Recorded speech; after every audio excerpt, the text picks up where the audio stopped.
Mr. Bezmenov was born in 1939 in a suburb of Moscow.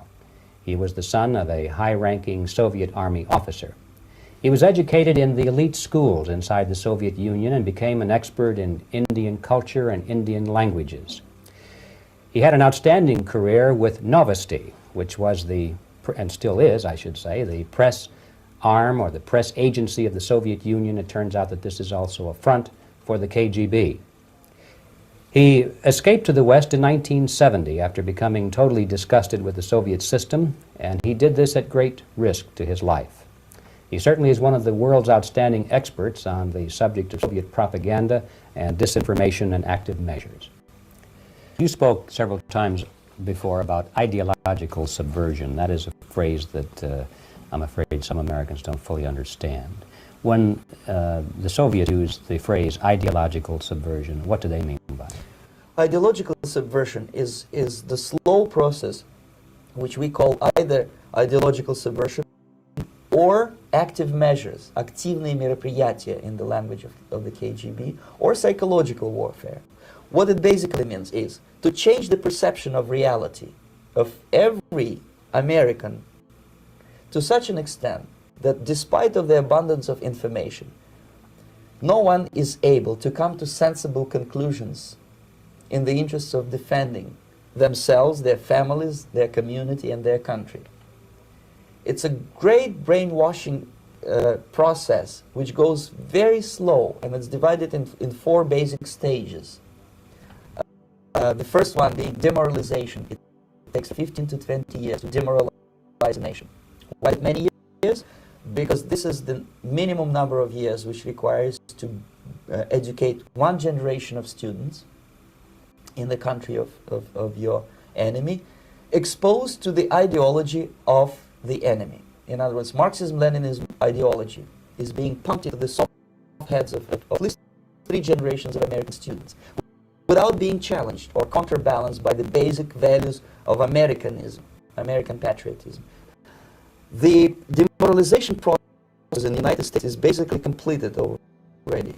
For the last 25 years, actually it's over-fulfilled, because demoralization touches such areas where previously not even Andropov and all his experts would even dream of such a tremendous success. Most of it is done by Americans to Americans, thanks to lack of moral standards. As I mentioned before, exposure to true information does not matter anymore. A person who is demoralized is unable to assess true information. The facts tell nothing to him.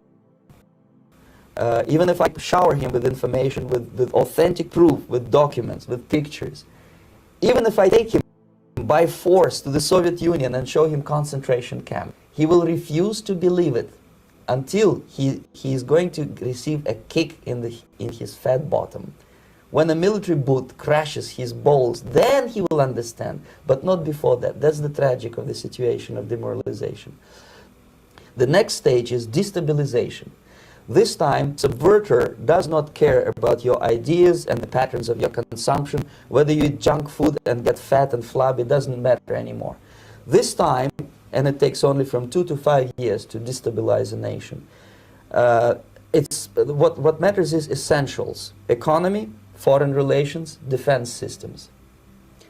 And you can see it quite clearly that in some areas, in such sensitive areas as defense and economy, the influence of Marxist-Leninist ideas in the United States is absolutely fantastic. I could never believe it 14 years ago when I landed in this part of the world that the process will go that fast.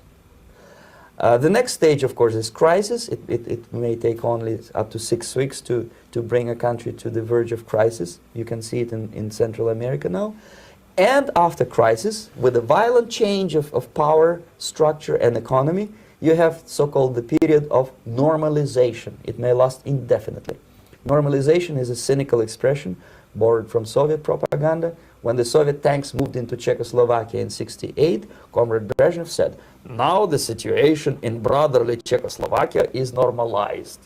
This is what will happen in the United United States, if you allow all these schmucks to bring the country to crisis, to promise people all kind of goodies and the paradise on earth, to destabilize your economy, to eliminate the principle of free market competition, and to put a big brother government in Washington, D.C., with benevolent dictators like Walter Mondale, who will promise lots of things, never mind whether the promises are fulfillable or not.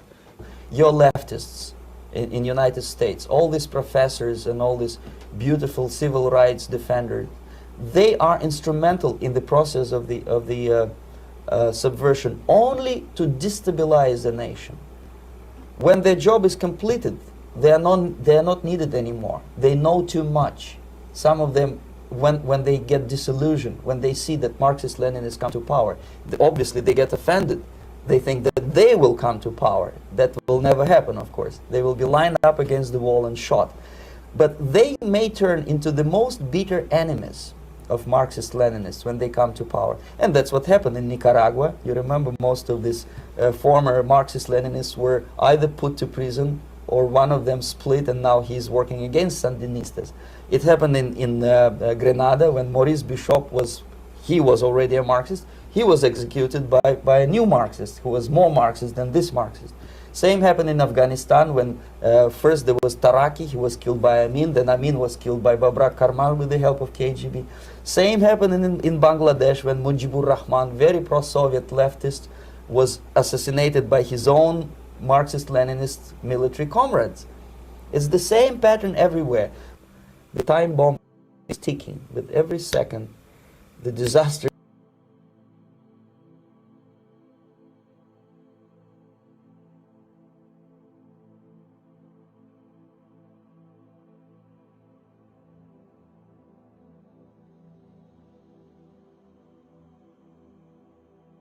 Have you seen that episode of Seinfeld where they're talking about how boys would give each other wedgies, and Elaine said, "Oh, you boys are just weird," and they said, "Well, what did girls do when they didn't like someone?" And Elaine said, "We just tease someone till they develop an eating disorder." And that pretty much covers it, right? Boys do stupid things like give each other wedgies. Girls do evil things. They absolutely destroy each other. Dr. Danny Sulikowski is a psychology lecturer at Charles Sturt University in Australia. Her research focuses on the adaptive aspects of human and animal behavior and cognition in regards to foraging behavior, threat detection, and social interactions. Intersexual competition between women is not like intersexual competition between men. Male intersexual competition can be very effectively thought of as much like a running race. Men are staying in their own lane, focusing on themselves and trying to do better than their competitors. Female intersexual competition is a little bit more like water polo.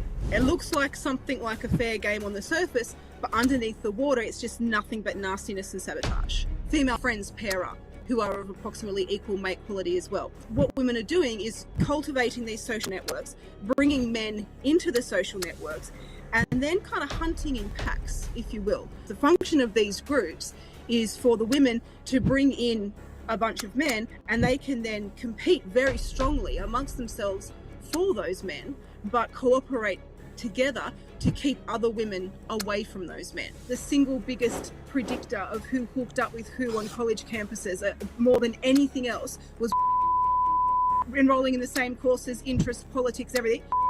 Trumped everything else. The female hairline is kind of quite rounded, right? And that is why the woke haircut or the cluster B or whatever you want to call it, where you've got these women who are effectively now mimicking male hairlines, because the woke left are incredibly heavily policed and very intensely competitive group. Many of the women are sort of effectively giving off these sort of, self-sabotaging submissiveness signals of, I am definitely not a sexual competitor for you. It is the human female equivalent of a dog doing that absolute play bow with the ears down and the tail down between their legs, kind of creeping along the ground. It is an absolutely social submissiveness signal.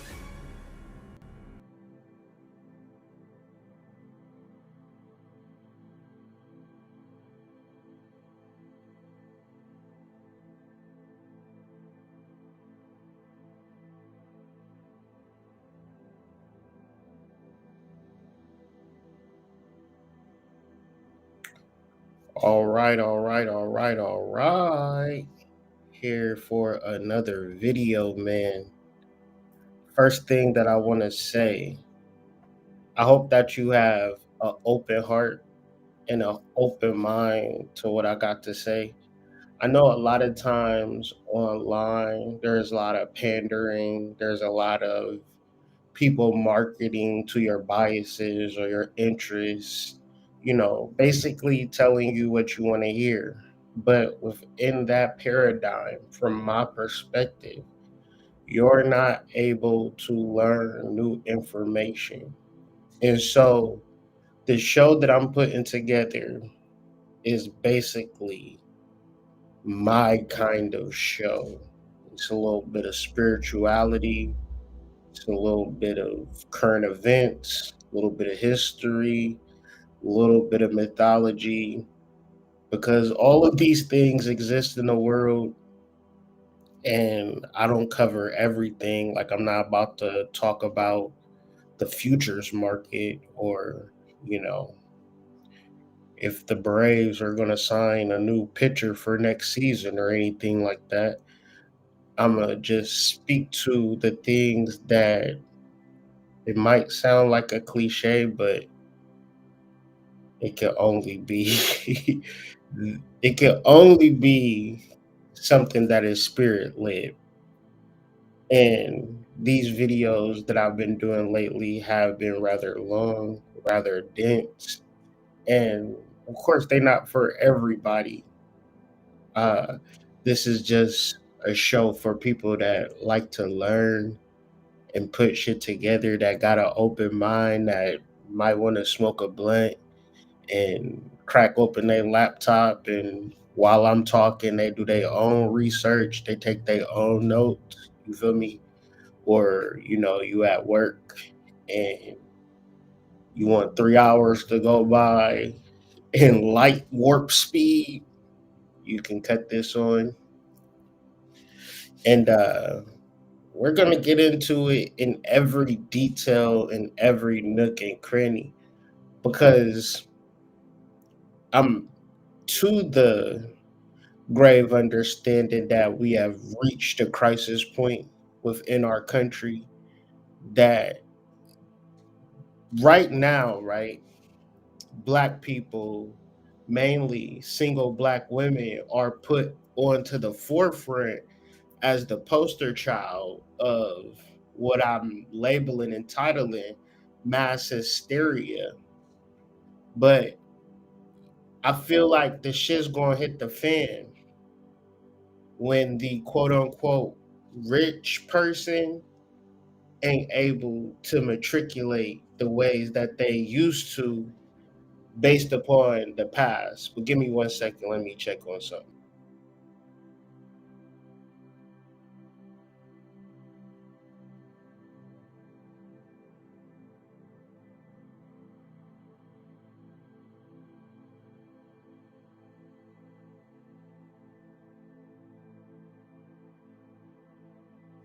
Yeah, so like I was saying, when you start seeing people like bankers and the elite lose their shit, I don't, when I'm doing my research on it, I meant to put a slide together where it's the government shutdown in reference to a bill. SNAP is a budget that, let's just say, is $41 billion. That $41 billion that the government allocates to the people, like, it's not necessarily for the people. It's for the companies that need that money. Because if people is paying 41 billion in stamps, the businesses is correlating that to real live money that the bank should be able to exchange them stamps for dollars. And if you're not putting that cash flow into the system November 1st, I think, you know, niggas that I know, they figure shit out. I mean, You do what you gotta do. You do something strange for a piece of change if it ever gets to that level. Like, motherfuckers tend to figure it out. Now, the government supports more than single black women that have kids, single black mothers. Like, the government support a lot of people, a lot of federal workers that gotta pay credit card debt, that gotta pay mortgages. And I think that is using black women as a more of like a s- a, a, a spiritual vortex that propels people into a space of insanity.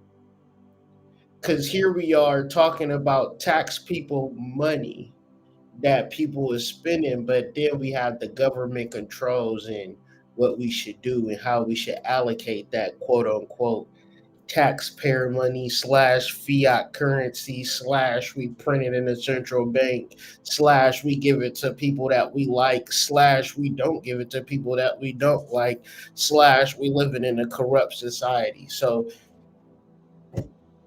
being in this world and really like being in the world every day outside exposed to the elements, we are living in a pressure cooker that I felt I wanted to examine from a scholarly, spiritual, mythological,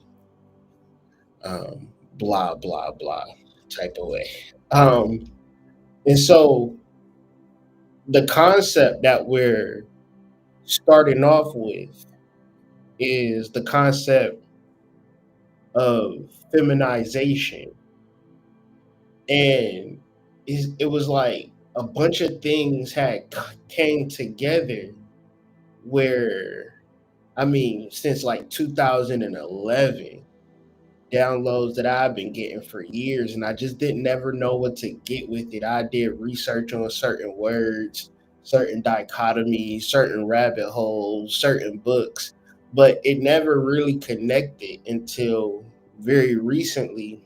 Whereas we have the concept of feminization, whereas we could just utilize something as simple as hip hop, where it has been a traditionally male dominated field. So when you talk about male dominated fields, these tend to be things that men like to do.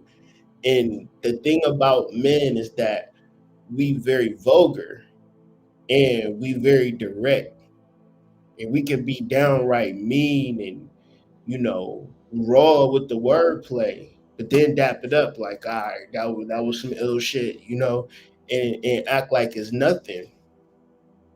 Meaning that hip hop is a very competitive sport. Now, it's two things that's happening in hip hop, and you don't have to make the correlation.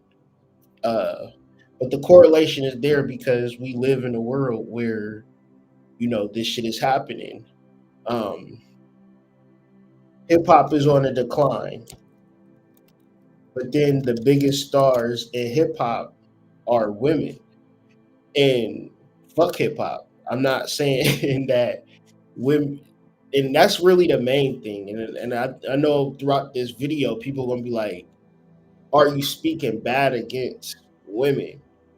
And no, I'm speaking bad against the games that's being played that separate black men and black women, that take money out of our pockets based upon these kind of like simple propaganda machines that are, simply centered in feminization, but also centered in the decline of things. So, and especially when you look at the Democratic Party, in the Democratic Party, whether it means something to you or it don't mean anything to you, 90% of black people vote Democrat. And when you look at Democrat, that is the most feminine dominated political platform. And when you look at the government shutdown and you just look at, the presidential race last year, where I wouldn't mind a person's politics if they wasn't talking about abortions and having, abortion clinics outside of the rally. That shit weird. And so when you talk about intrasexual competition and you talking about politics, you talking about the workplace, you talking about family, at a certain point, we got to start to talk about shit that work, because I'm 40 years old, and the ways for which we're feeling our way through this shit, when it's a technicality to this shit, it's a way to specifically hit your goals. You have to kind of correlate the two. And so quite recently, it was like this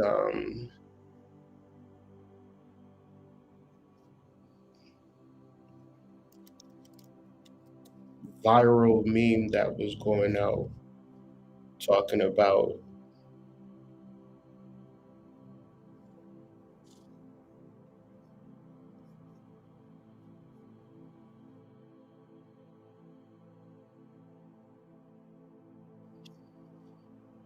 and so the Billboard Hot 100 chart dated October 25th, 2025 features no rap song in its top 40 positions, ending a 35-year streak that began in 1990 after Kendrick Lamar and SZA's Luther dropped from number one following 13 weeks. The top spots are now occupied by pop, country, R&B tracks from artists including Taylor Swift, Justin Bieber, Sabrina Carpenter. Hip hop's US market share declined to 12% in early 2025 due to oversaturation of releases and evolving listener preferences, though the genre continues strong streaming below the top 40. So when you think about, from my past viewpoint, it's been Kendrick Lamar and Drake, them beefing, and then Cardi B versus the world, Nicki Minaj versus the world, Meg Thee Stallion versus the world, Glorilla versus the world, Lotto versus the world, Ice Spice versus the world. It's so normal for, like, whatever unity niggas ever tried to establish throughout the years. I mean, when Young Thug got out, he was beefing with people that was on his same record label. Um, NBA YoungBoy, probably the most famous rapper today, right? For one, his music is not that good, and for two, like, the way that he transformed the kid's mind, that to me is just very dangerous and very, like, harmful, right? But then when you go back to the ill work within the black family to keep us unmarried, and when you unmarried, 10 times out of 10, the mother gets full custody. Mind you, it's not like, and this custody shit is really fucked up, because what you generally have is a child being raised two different ways, even when you do have shared custody. And for 75 to 80% of black children, they growing up in a situation where it's not just listen to daddy, because that's going to be your best course to be in alignment with one direction, versus listen to me and your daddy and your teachers and your friends and social media and whoever the fuck else. Because crazy part about school is that the way that it's set up, it wasn't like this when I was growing up.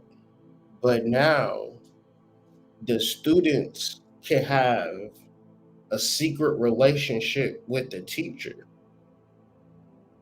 So if your child want to rebel against you, he can rebel or she can rebel with the whole process of the law, from CPS to the cops to the judges. Like, and you gotta understand, that's a long ways from when I was in kindergarten. We used to get spankings if we wouldn't sit in the fuck down. They'll bring us in that back room and whoop our ass, and the teacher was able to whoop your ass, and the principal was known for whooping ass. That's why you ain't want to go to the principal's office, because the principal was going to hit your ass with the black paddle, and you would be in that. I remember sitting in school, early '90s, and a nigga do something, go to the principal office. I'm sitting outside the principal office because I done stole something or did some weird shit. This nigga, whoosh, whoosh, ah. So I'm thinking like, damn, this is crazy. To fast forward to now, we would have a full-on riot if that was to happen. But at the same time,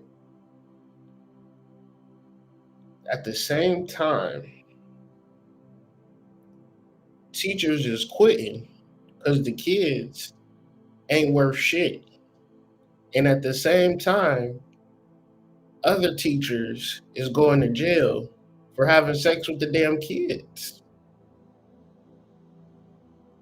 So you thinking about the psychology is just the nigga that just want to be around kids all day. Not I, said the cat. I would not ever think of ever wanting to be around kids. You couldn't pay me because they're not about to listen. They're not about to listen, and they're going to test you to the point of you wanting to put hands on them. And when you put hands on them, you're in the wrong. You was getting paid $35 an hour. Now you got a felony. Not I, said the cat. There's no way in hell. So a high school teacher, you ain't getting paid a livable wage. The stress of life is beating down on you. Because unlike other professions where you work 12 months a year, in this job, you only work 8. You off for 3 months. You got to do an OnlyFans secretly and hope nobody find out on the off months.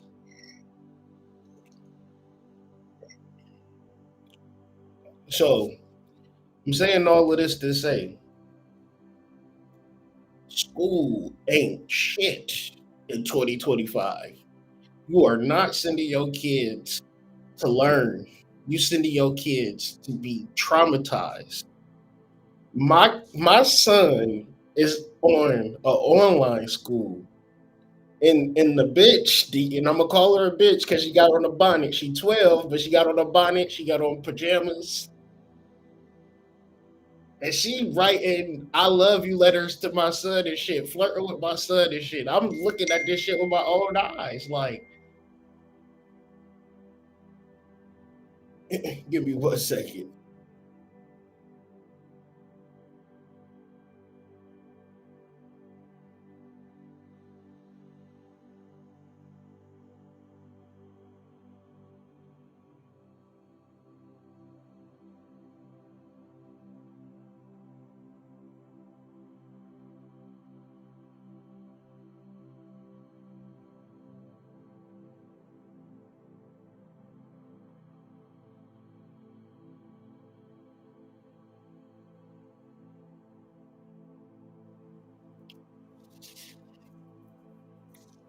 This nigga volunteering to be a cop at a high school. You weird. They gonna have to force you. You gotta force a nigga to be in school. Gotta do a lottery. Like that's the last job a nigga wanna get in 2025. So 10 times out of 10, you gonna be one person with 25 kids for 8 hours, 5 days a week, and you're not gonna get a livable wage, and you can't do nothing else, and you got a moral clause that you gotta fulfill, so you can't strip afterward, can't sell it a little bit.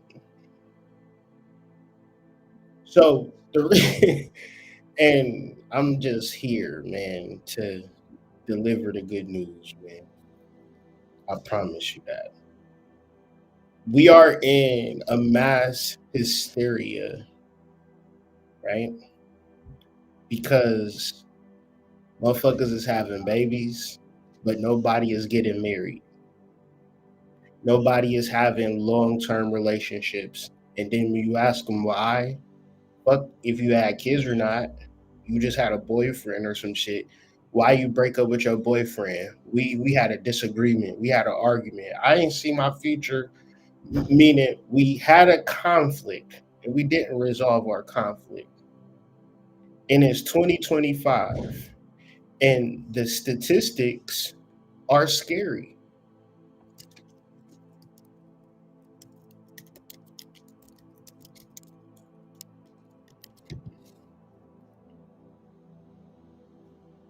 The statistics are scary.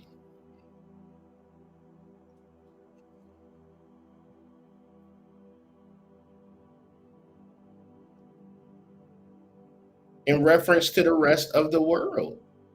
If half of and when we talk about marriage, I want to be very clear with this. We're talking about being a wife, a mother, and a father. And I understand, right? Motherfuckers got a job and a career. He love what the fuck she do. She love what the fuck she do. But that's not a majority of people. Because there is no it is no specific to a minority that we could strive for, guys. You're not a wife, you're not a mother, you're not a husband, you're not a father, you're a fucking architect. What, wow. You're a fucking nurse. And you know how weird that shit is? You getting paid for health. You waiting for motherfuckers to get sick and you giving them medicines that you know ain't gonna help them, but you can't really say shit because you know you gotta get the money. Like, and everybody is just perfectly fine being a teacher, a nurse, to say you own your house, but you know for shit you gotta pay taxes and mortgages out the ass, and you can't quit even though you know the job is evil. Yeah, we know you just had a baby, but bring your black ass back to this goddamn cubicle. Charmaine, the fuck wrong with you? Talking about you want to bond with your baby. Bitch, get your ass here and type in these goddamn um same four letters for 8 hours in this cubicle. Mm-hmm. We gonna trap you in this office, but y'all better not fuck or like each other, or you're gonna get fired. And we know you don't got enough time for a social life. That's what's gonna make it evil. Imagine how lit it would be, right? Because my whole thing is this: find you somebody that you can work with and marry them. When you with somebody and you quote unquote dating or courting, do your regular 1-2 as a man. If she right there with you, Like, oh, this is cool. I like doing this. You got you one, fam. But if you doing shit, the things in reference to the material world that black people love so much is not going to get them married. So the job is money so you can buy material things. And some of y'all is spiritual materialists. So y'all buy yourself. Y'all literally know I know these niggas, man. And a few bitches, right? That will charge you out the ass for nothing. It won't even sit and powwow with you on some regular shit. Everything is behind the paywall cause niggas love paying their bills more than building community and having real conversations and really trying to expand each other's mind. Because we exist in the world within black spirituality of an oversimplification. And the oversimplification, yes, it is simple, right? But that doesn't mean that the discipline don't take a long time to settle into your bones where it's muscle memory, right? Because in reference into understanding black spirituality, the first thing that come with it is a marriage. The whole shit is about marriage. The whole shit is understanding. And if it's not marriage, you know, you figured out what make you happy, right? You figured out the type of situation where you can build community and you can really um, exist and tap in with your tribe. Because the sad part about it is that black people, we don't never get married more than people don't never get married. So we don't get married and we never get married. And when we talking or when we dealing with each other, we dealing with each other in pure clique basis, pure tribal basis. And what is this doing? It is suppressing the information that is necessary for growth. So now this is an experiment. I don't know this to be true, but do trees grow from one another? I don't know if this is true or not.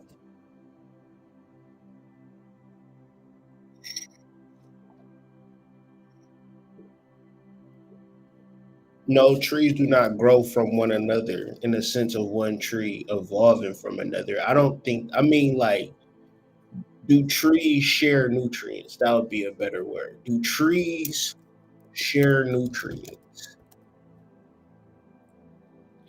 Okay, they do. Yes, tree shares nutrients through a complex underground network created by fungi known as the Wood Wide Web. Shout out to White Rabbit Psychedelics. I told y'all I'm a poet, and sometimes I just don't be knowing it. All right. So, once again, my thing is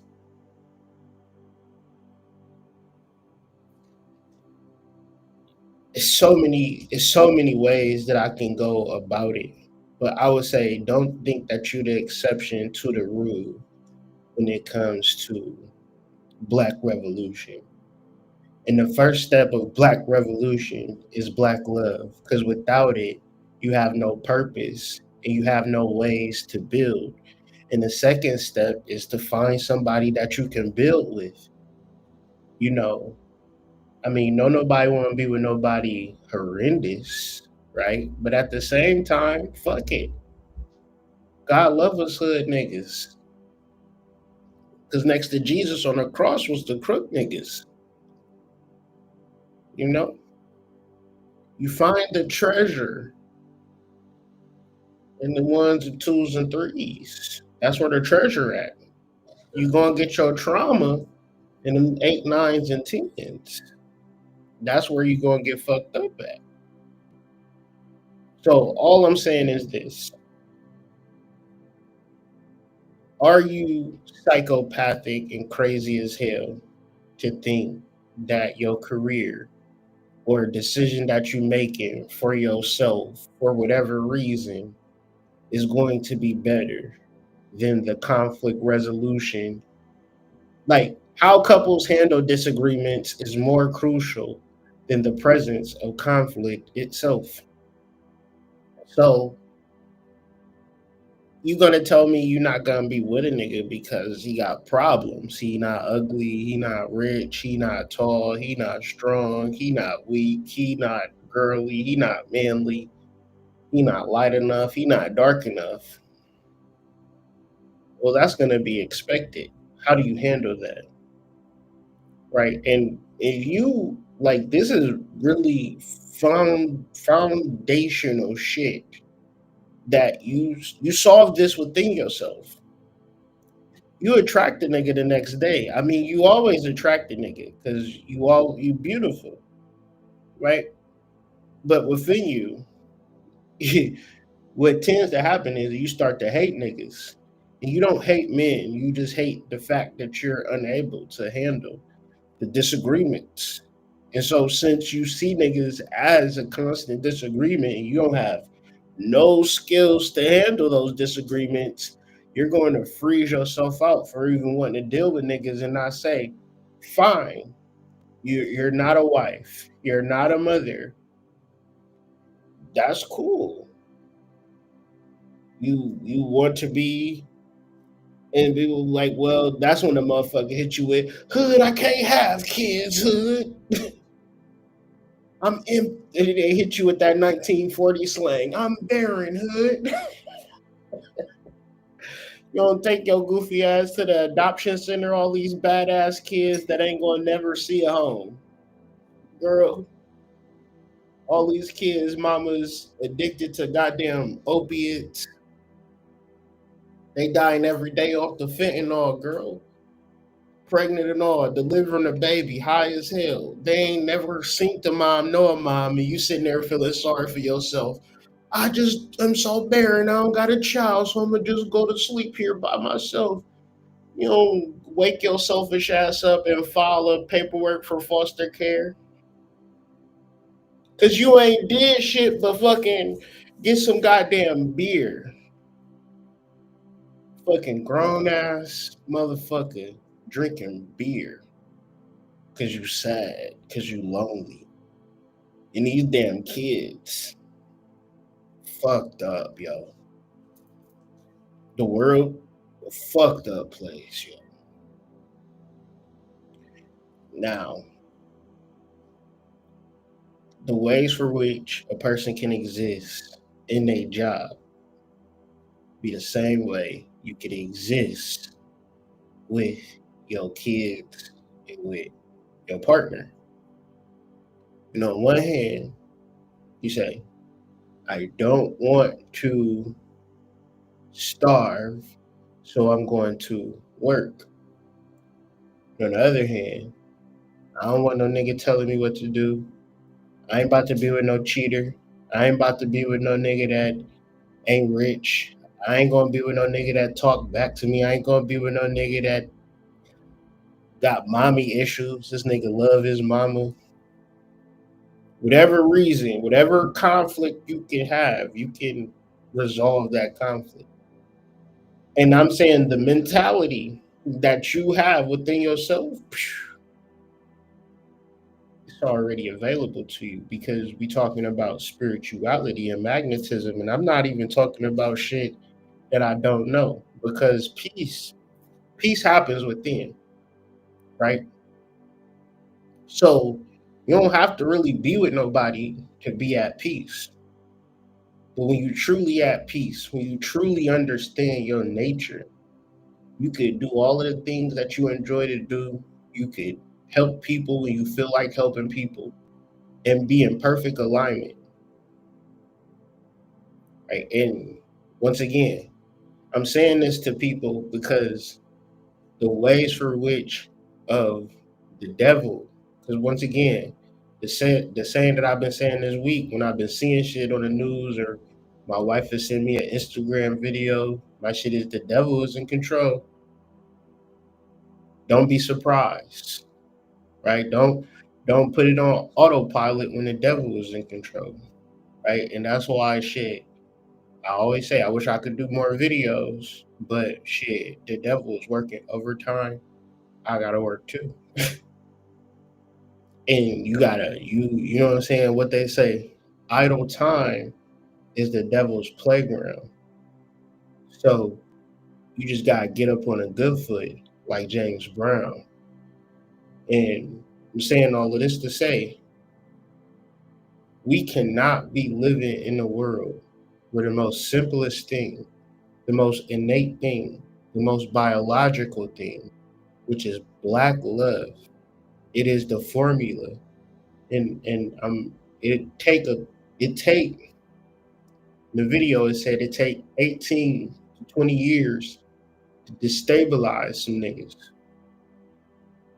So in my lifetime, I've seen it been a normal thing for black love to be achieved, for it to now be an impossible thing because everybody have these conflicts that they can't resolve. So the simple thing is find somebody that you don't have a conflict with, but that's the insane thing. That's the craziest shit. That's the most fucked up shit. You waiting for somebody to find that you don't have a conflict with because you can't handle conflicts. Well, what is the work then? The work is to learn how to handle conflicts internally, right? And then the relationship balances itself out. Everything makes sense from this particular paradigm. So one of the build-a-bears of mass hysteria is the concept of feminization. And so when you YouTube the word feminization, you're gonna see, for lack of better words, cross dressers. And me, I was looking for more of a psychological, philosophical spin to it, but what I got was the literal uh, meaning of the word, but then how it has transferred into the workplace, into politics, into sports. And so feminization is evil because only men can be feminized. A woman cannot be feminized because she is feminine. So, as I stated earlier, this is not about the hatred or the dislike of women. It is the dislike of a system, of a concept that I did not create, but has been in play to destabilize this country. In the ways for which they destabilize this country is that they feminize the men. So this slow ever turning of feminization of black men, what do you have? And not even black men, men in general. And it's a very subtle thing. And the reason why I say black men exclusively, because a majority of us was raised by our mom. And the necessity for, one would say, masculinization was in the chat. If you never even heard of that concept before, this nigga need to be masculinized, or this woman need to be masculinized, right? That's not even a concept. So the more masculine you could be is the most toxic you could be. The most you could be penalized for, especially black masculinity is penalized. Even on a gangster hood level, it was certain niggas growing up in the 90s that was terrible. Like they made your heart flutter a little bit, like, oh, what the fuck, this nigga here? Like their reputation preceded them. What happened to them? They either got killed or they got arrested and put in jail for life. And so when you talk about feminization, it's the same thing as buck breaking, but it's just a digitalized form. And it's in everywhere you go and in everything you do. So if it ever called for you to just be a man and tell somebody the truth, people get mad. For years and years and years, people say shit that might have been the truth, but piss people off. They would lose their job, $1 million contracts, never getting a job ever again. But when you think about it, it's like, damn, this nigga said 2 words. Nigga, you ain't ever seen the nigga again. Don Imus. Y'all remember Don Imus? In retrospect, it's funny as hell. But when it happened, you kind of got caught up in the hysteria. In 2007, radio host Don Imus referred to the mostly black Rutgers University women's basketball team as nappy-headed hoes. The highly offensive, racially charged remarks led to a national controversy and Imus's firing from both his CBS radio program and its MSNBC simulcast. This nigga got fired. And it's like, at the time, and probably even now, y'all would be like, fire him. But if the nigga said, and Don Imus used to say fucked up shit about everybody. Like, he used to say fucked up shit. That's what he said. He said fucked up shit. But it's like when you say certain shit to a certain person, you can get penalized for it. But that within itself was the feminization.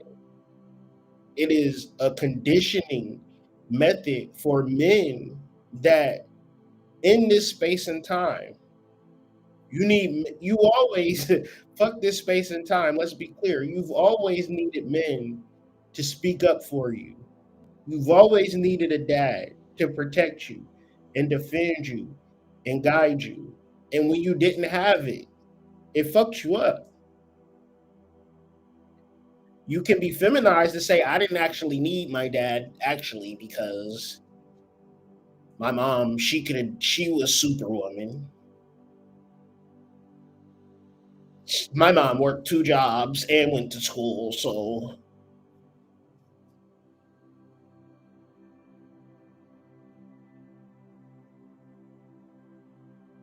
And that wasn't okay. So we about to break down these definitions.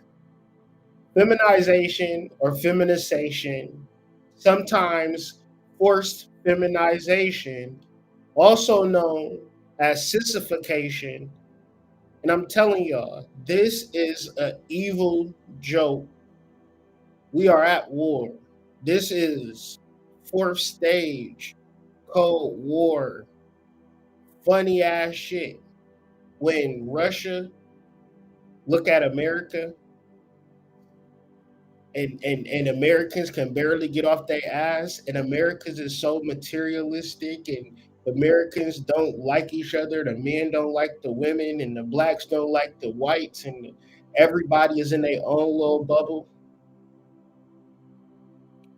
And then, for no apparent reason, men just simply submit because they're afraid of not having.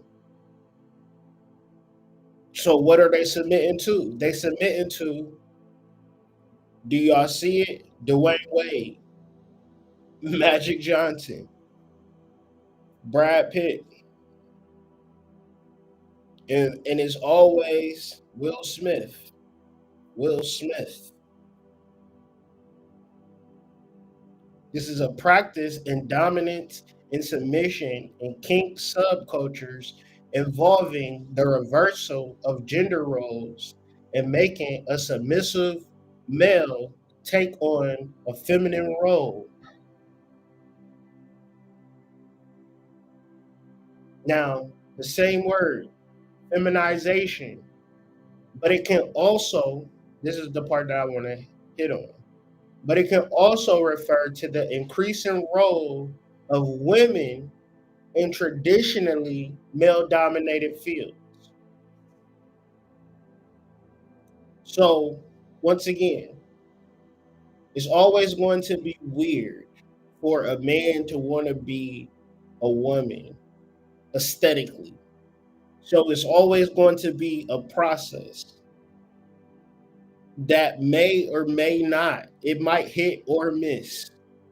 We all know is sometimes you go to the coffee shop, you be like, girl, you look good. And then you go to the coffee shop and be like, girl, what's in the chat? Y'all don't know what I'm talking about. Fuck it.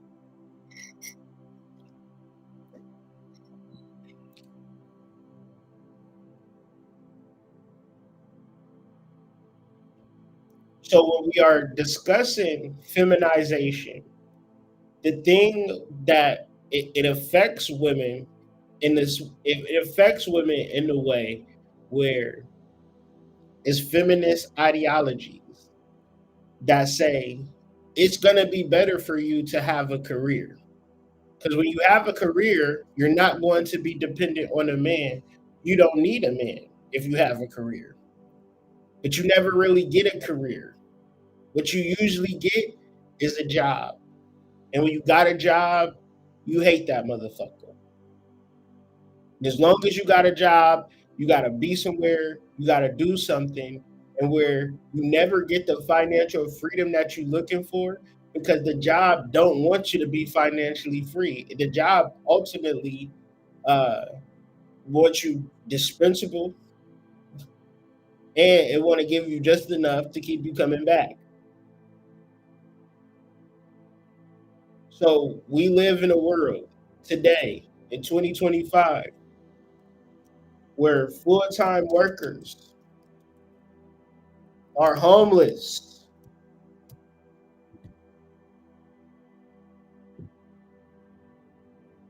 What's the stats on that?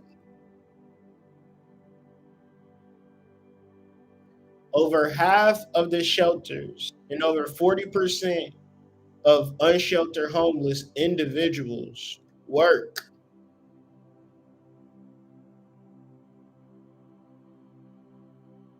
So I'm pretty sure if you're a full-time worker, you still get SNAP benefits.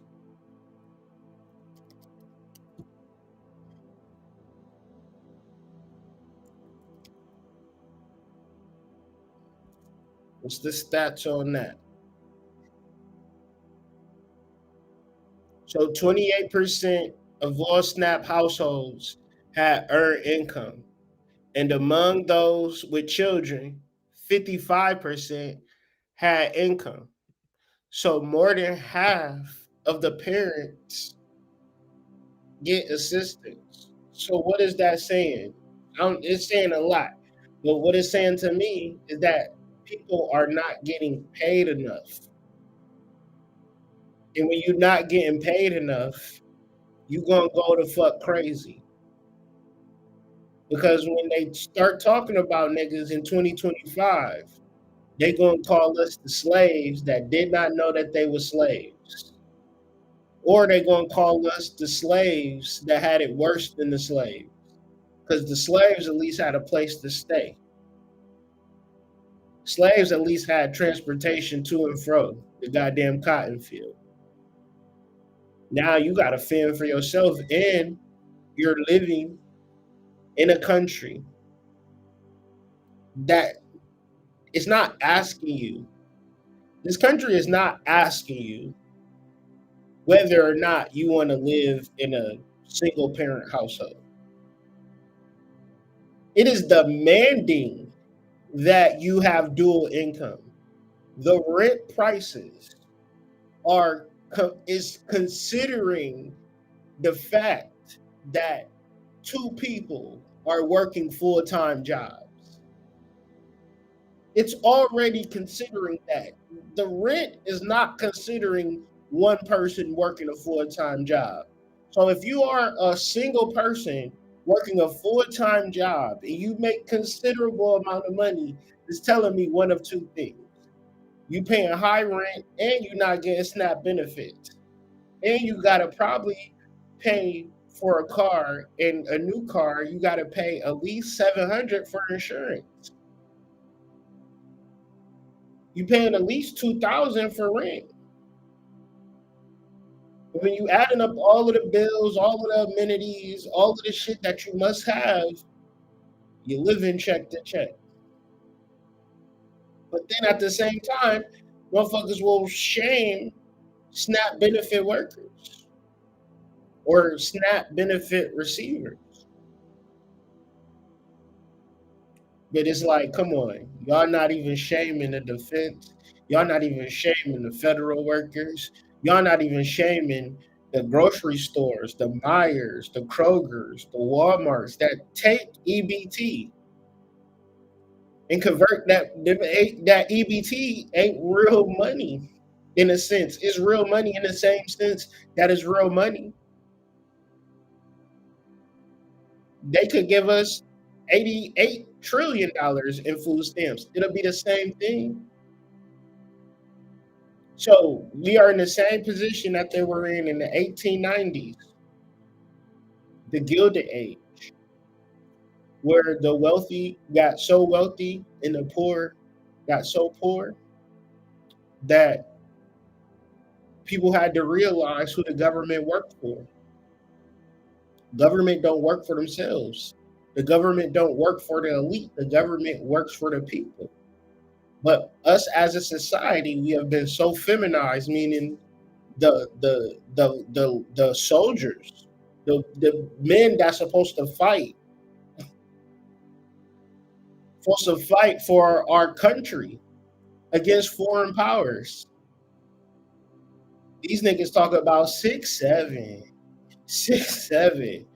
These niggas playing Roblox. I heard some grown ass kid. They was adults. They was like 18, 19. This nigga was like, I got a confession to make. I still love Roblox. I'm like, nigga, you in college. What the fuck is Roblox? Like, get it together, buddy. People, the funny thing about this shit is people just think everything gonna be A-OK, hunky-dory. Everybody just moving along. So it's like, damn, this is really the calm before the storm. I'm looking at this shit like, damn, it ain't never gonna be the same.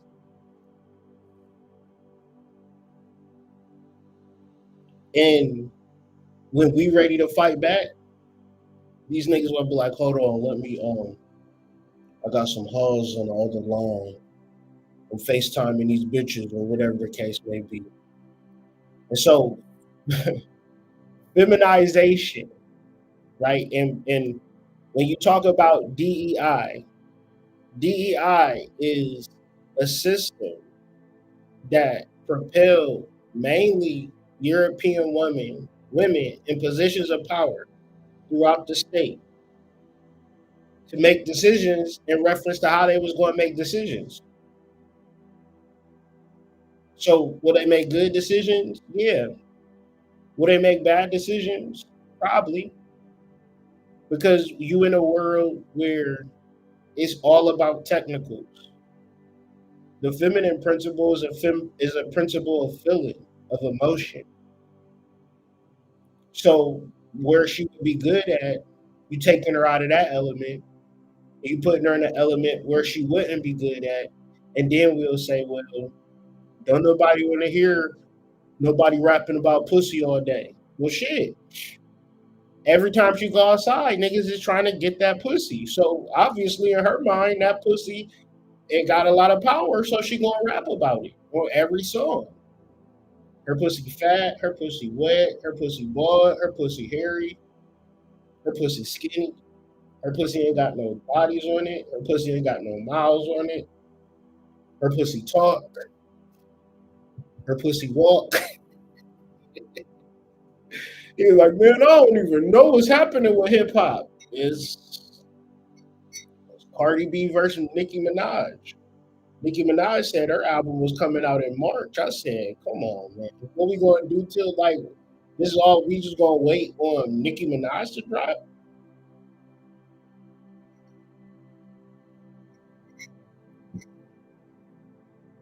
And so these two words, well, it's one word, but it's two words, feminization, is not to be confused with feminism. Although they do correlate, but they're not the same word. So when you're looking at the feminization, it is the softening of the men. It is the slow turning of men into women based upon conditioning, like a sexual kink. It's a domination, submission, war tactic, irony. It's something that you got to find within yourself, masculinity. So the same way as you can't teach a woman to be feminine, you can't teach a man to be masculine. He can find it within himself, but you can condition a man to really not be able to speak up for himself. And so it might sound good and feel good at first to be with a man that's weak. You do whatever you want him to do. He listen to you, whatever. But that nigga ticking time bomb. That nigga is not safe. You want to be in a situation where he speaks the truth, and the truth, it conflicts you. You resolve it. You want a masculine man every single day. But you also need to be the woman to say, shit, well, be masculine, and it's going to be shit that I don't always understand or get. And I think innately, when it comes to women, I don't think a nigga is gonna be like, "Why the fuck you putting on makeup? I don't like wearing makeup. Why you ain't doing shit that I want you to do?" He's gonna let you do your makeup shit. And if you say why, like I'm just using that as an example because I personally would be like, "What the fuck you doing wearing makeup?" But like, I ain't gonna get into that.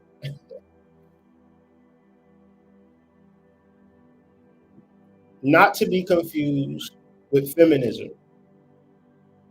Feminism is a range of socio-political movements and ideologies that aim to define and establish the political, economic, personal, and social equality of the sexes. So the ways for which a man exists is kind of the standard for the equality, to whereas if it was inequality that a man went to work all day, a woman would say, that would be equal to me. I want to be equal to you. I want to work.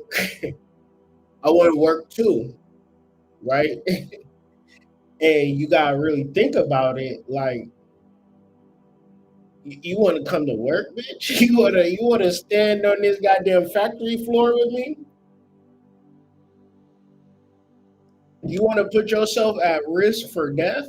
You know, niggas die at work and shit. Like, you want to be bored in this bitch all day? You want these niggas to be sexually lusting over you all day?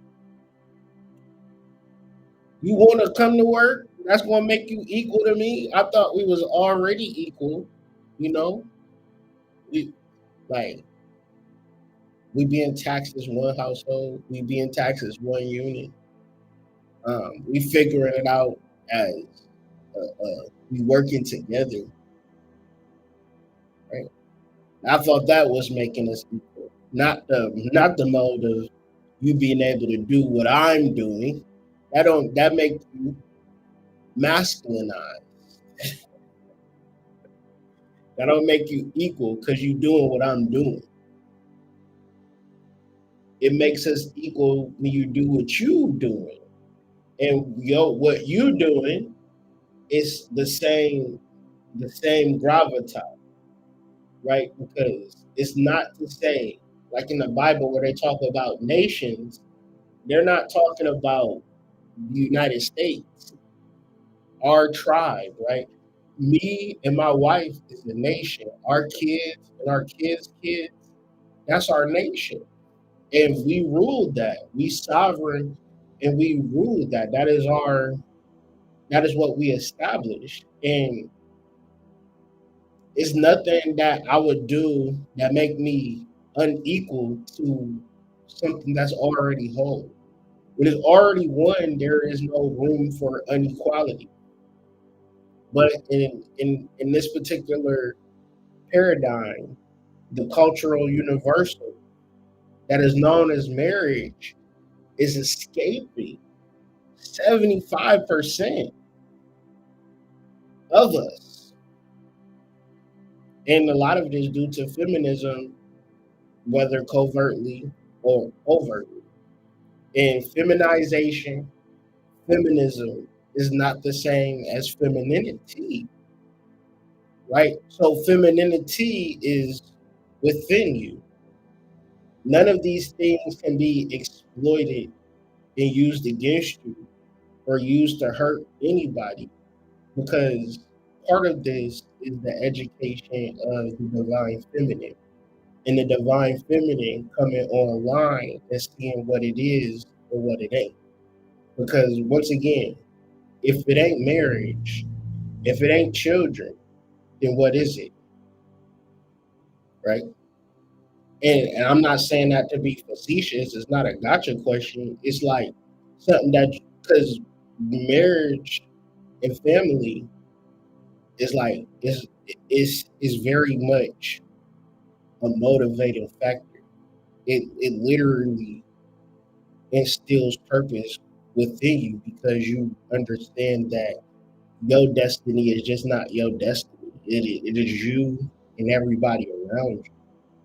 So when we look at these polarities, they really need to come together. They don't need to be separated. And really just breaking down these three particular subjects, these subject matters, it really helped me kind of, I'm telling you, downloads that I have for years. I was able to put it all together. And so this is the video that I showed at the beginning of the live. And I'm not going to play the whole thing. I'm going to play like the middle because the beginning is like an introduction. But the purpose of this video is that he's telling you basically what Russia is going to do to America through a process of demoralization. And when you talk about morals, Black people were the epitome of morals not too long ago. And now we are the most demoralized group in the whole diaspora in reference to how we have casual sex. But at the same time, sex is marriage. So we shun polygamy, entitle, and respect, and we seek monogamy. But then we have polygamous sexual habits that we're not proud of. So we sweep everything under the rug. And these are very beautiful, very successful Black people who behave in such a ugly, nasty way, in a psychopathic way, right? Because we have been demoralized as a culture. It is not. It don't have nothing to do with God. It don't have nothing to do with religion, because newsflash, we knew that the church was bullshit, but the church provided social structure. It was the place that you went to for funerals. It was the place that you went to for weddings. So when you out getting your back cracked on a Saturday night, understand that you are a part of the war on Black family. When you out slanging that dick at the clubs, niggas can't handle it. Niggas can't handle me when it's talking about spirituality and spiritual development because a lot of niggas at their core, they want to slang that dick around. You don't really want to hear the spiritual truth because you want to get your motherfucking itch scratched. And Pandora's box been open so long, you know, turned that shit into a 7-Eleven, open 24 hours. And so when you talk about spiritual development or being consistent, shit, that ain't the shit that move and groove niggas in 2025. So, like I said, it's a reason why. And so I'm gonna play this video for about 3 minutes, and I'm gonna get back to the slide. And it's gonna be a lot of videos. I kind of just been warming. I'm still warming up, so you know, like I said, this is gonna be a humdinger doozy. So let me know if you can't hear it, if it ain't got no sound. I'll just act like it ain't got no sound already.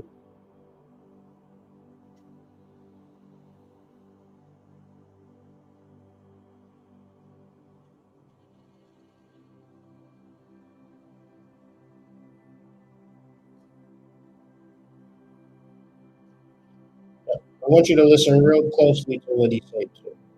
Listen real closely and think about how shit is playing out right now. Mr. Bezmenov was born in 1939 in a suburb of Moscow. In other words, Marxism-Leninism ideology is being pumped into the soft heads because this is the minimum which goes very slow, and it's divided in 4 basic stages. The first one being demoralization. It takes from 15 to 20 years to demoralize a nation. Why that many years? Because this is the minimum number of years which requires to educate 1 generation of students in the country of your enemy, exposed to the ideology of the enemy. In other words, Marxism-Leninism ideology is being pumped into the soft heads of at least 3 generations of American students without being challenged or counterbalanced by the basic values of Americanism, American patriotism. The demoralization process in the United States is basically completed already. For the last 25 years. Actually, it's overfulfilled because demoralization now reaches such areas where previously not even Comrade Andropov and all his experts would even dream of such a tremendous success. Most of it is done by Americans to Americans, thanks to lack of moral standards. As I mentioned before, exposure to true information does not matter anymore. A person who was demoralized is unable to access true information. The facts tell nothing. Just listen to this part one more, like really listen, man, because he's saying Americans is doing it to Americans, period. And he's also saying that you could tell a nigga the truth and it don't matter.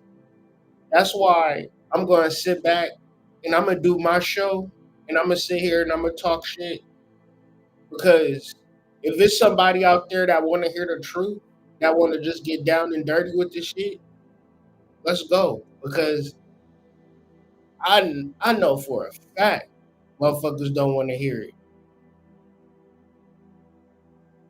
I know you can't even tell a motherfucker the truth without them catching an attitude or getting mad. So you either going to catch an attitude with my content or you going to be prepared to hear new information.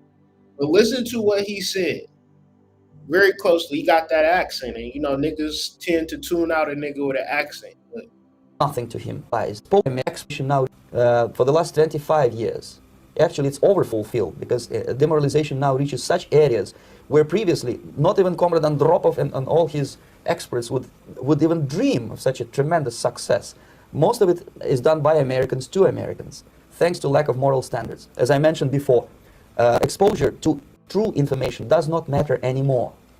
A person who was demoralized is unable to assess true information. The facts tell nothing to him. Even if I shower him with information, with authentic proof, with documents, with pictures, even if I take him by force to the Soviet Union and show him concentration camp, he will refuse to believe it until he is going to receive a kick in his fat bottom When a military boot crashes his balls, then he will understand, but not before that. That's the tragic of the situation of demoralization. The next stage is destabilization. This time, subverter does not care about your ideas and the patterns of your consumption. Whether you eat junk food and get fat and flabby, it doesn't matter anymore. This time, and it takes only from 2 to 5 years to destabilize a nation, what matters is essentials: economy, foreign relations, defense systems. And you can see it quite clearly that in some areas, in such sensitive areas as defense and economy, the influence of Marxist-Leninist ideas in the United States is absolutely fantastic. I could never believe it 14 years ago when I landed in this part of the world that the process will go that fast.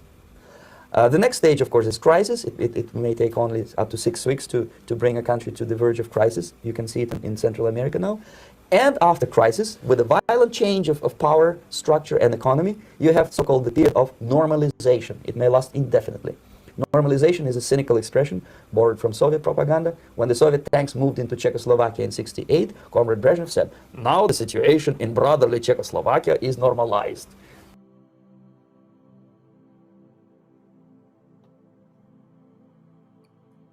So yeah, and if you can get past the accent, if you can really hear what he is saying, he's letting you know the perpetuation of the Cold War is still in play and is in its final stages. And all we got to really do is just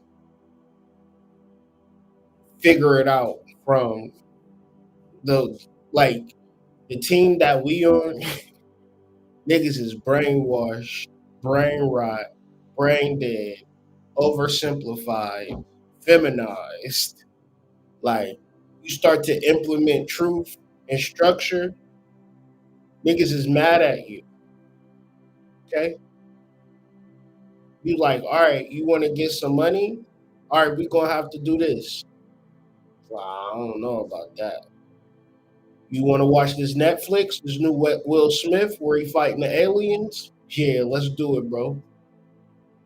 Got some drugs and some women coming over. You mind? Hell yeah, bring it over. Let's waste our lives, bro. Cool. You kind of weirded me out with that study law and open up our own bank shit, bro. But now that you want to just chill and talk bullshit, you like one of my best friends for real. And I can almost guarantee you, if you ain't shit type of motherfucker, you probably got a lot of friends. If you ain't got shit going on for you, you probably busy on that phone, texting back and forth, much to do about a goddamn thing. But if you serious about your life, motherfuckers looked at you like like you got a curse on your head. We talking about mass hysteria. We talking about this shit. If it ever get better, it'll be a surprise. If it get worse, it's to be expected. So when you talk about aliens, when you talk about demons, we got to get into it.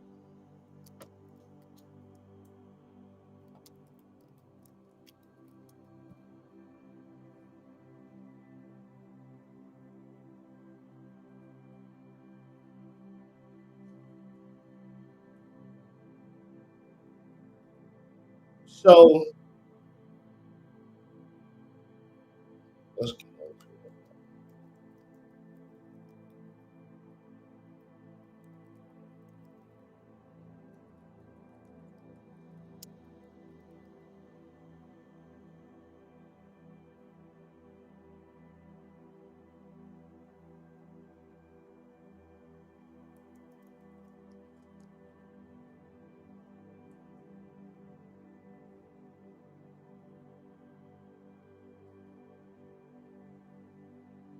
In John Milton's Paradise Lost, Satan enters the Garden of Eden as a black mist, low creeping in Book 9, in order to possess the body of a serpent.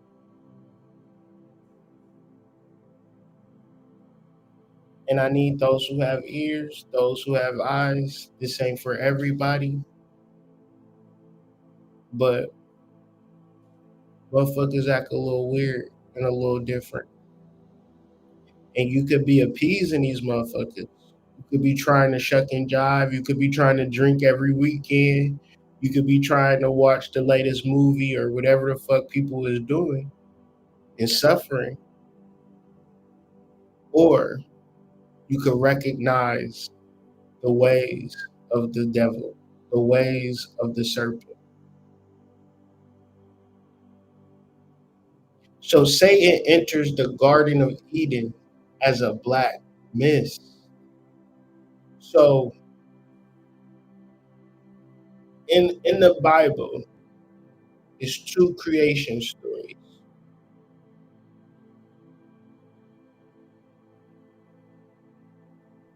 Let's get into it. Adam, first wife, is Lilith. According to some Jewish folklore, Lilith was created as Adam's first wife before Eve. And Eve had a baby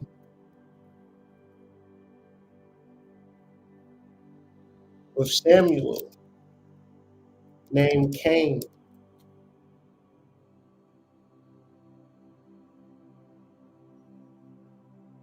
So the reason why this isn't going to be popular is because the whole story of Eve is she's eating this apple and then she's getting kicked out of the Garden of Eden and then she's having a baby named Cain. And when you read in Genesis, right, it starts over. So in Genesis 4, Adam made love to his wife and she gave pregnant and gave birth to Cain. Which it seemed normal, but it's not when it can't be normal when you go to Genesis 5. When you go to Genesis 5,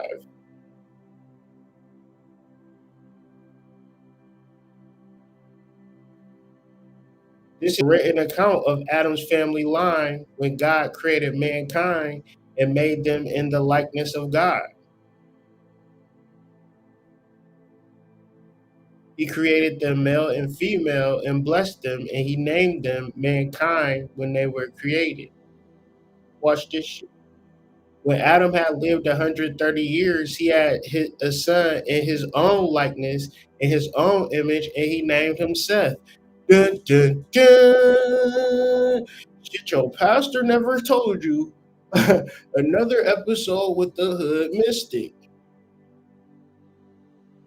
So why wasn't Cain in his own likeness, in his own image? All he did was have sex with Eve. That don't mean he the daddy.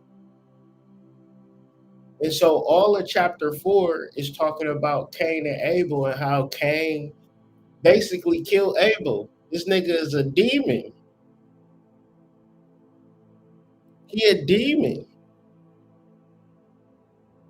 And so Lilith exists as the independent spirit, the rebellious, feminine, demonic spirit that exists, right? It ain't how a girl looks. It ain't how a girl acts. It's really about the spirit that she hold and vice versa. Some of the worst niggas that you done had in your life, I'm sure they look amazing. I'm sure they dicked you down amazingly.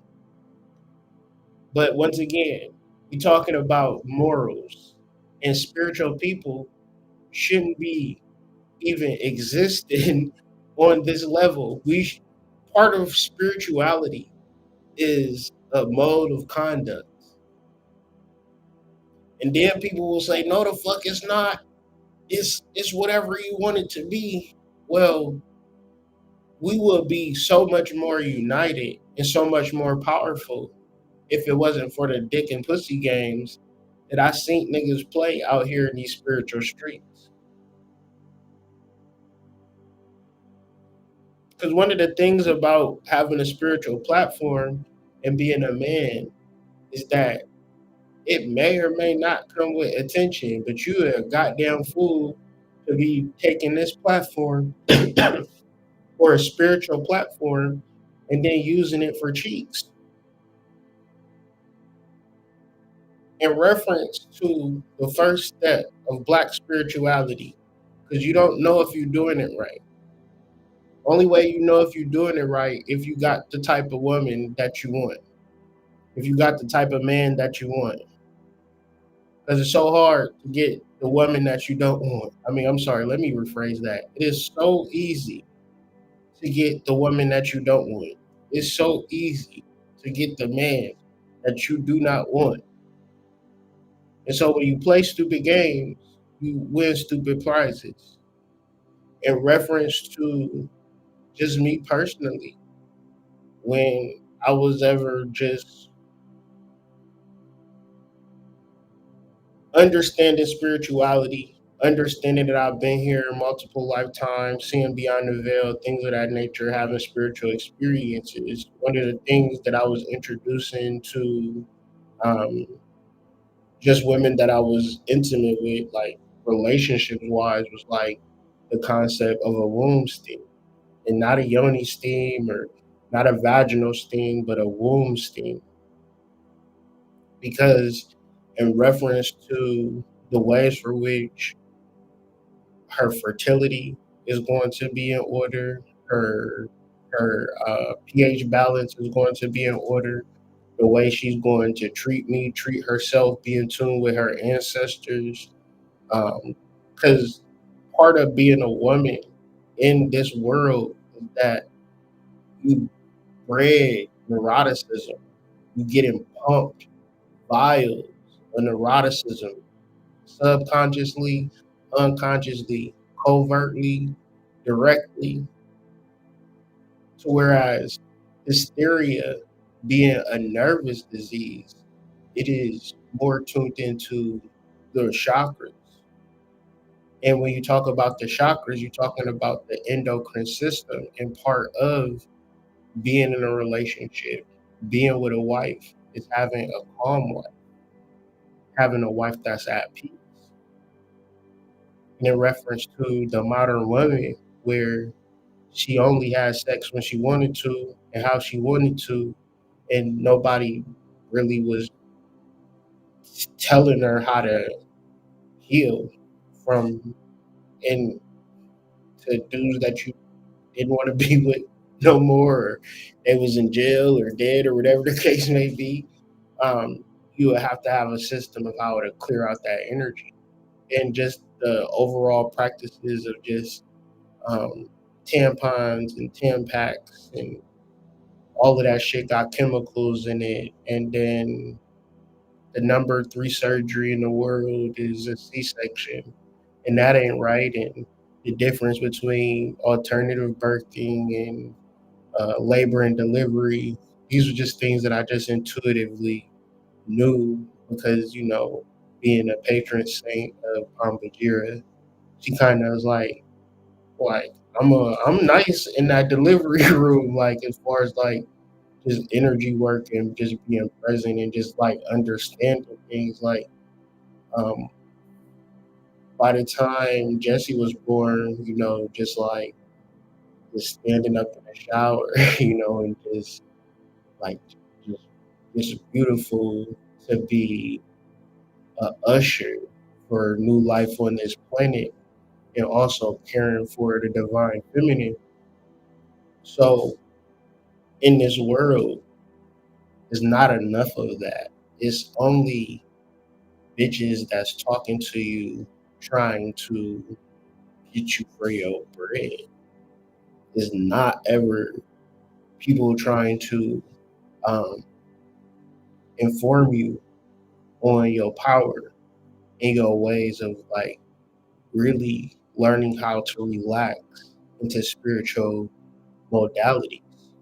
When you fast forward into 2025, it is the stress of the world that, I'm like, damn, you could have been protected from that. But now you got to deal with it. And I got to deal with it. Everybody on the planet have to deal with it because it is a transition period. So, in taking like mushrooms, it's always like this part of mushrooms that's like, it don't feel too good. It's the integration, it's the transformation, it's the, you know, cocoon process that bursting through that cocoon is like, man, this don't feel good, but is what it's going to take for us to be free. And, if you do know a young lady or an old lady, reintroduce the concept of steaming. It's nothing more intimate, it's nothing more pleasurable than microdose or major dose, a healthy womb steam with a healthy amount of herbs, and your wife sitting over that pot and releasing whatever tension, whatever negative energy, and meditating or reading and drinking tea. Like, that is a very ancient practice. And I say that to say that's not normal.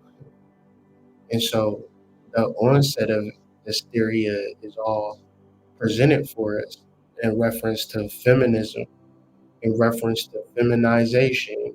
You want to play with the big boys, you want to work at the jobs, you want to get a paycheck. You know, it's a huge correlation in reference to working and PCOS. So, like, one of the things that steaming is going to help is with your psychic function and your electromagnetic attraction, to whereas you can begin to attract better situations from the root level, where that wide wood web of energy that women connect to through this particular practice of steaming whatever you want. Uh, Being a goddess, you have all of these powers and all of these abilities, and 99% of them are found through relaxation. Well, hysteria is actually created through stress and pressure, right? And what pressure and stress does, it drives you crazy, right? And they talk about like past history and past medicine to say like, oh yeah, this is some shit back in the day, and then like this new medicine is just like the bee's knees. Like, the shit that they doing now is just so amazing, and the shit that they was doing back in the day was just some kooky weird shit. But it's like, yeah, man, um, definitely got to get into more of this restoring of the goddess. So the clinical term of hysteria, which we are experiencing right now, mass psychogenic illness or mass sociogenic illness, mass psychogenic disorder, or epidemic hysteria, or mass hysteria, involves the spread of illness symptoms through a population where there is no infectious agent responsible for contagion. So, once again,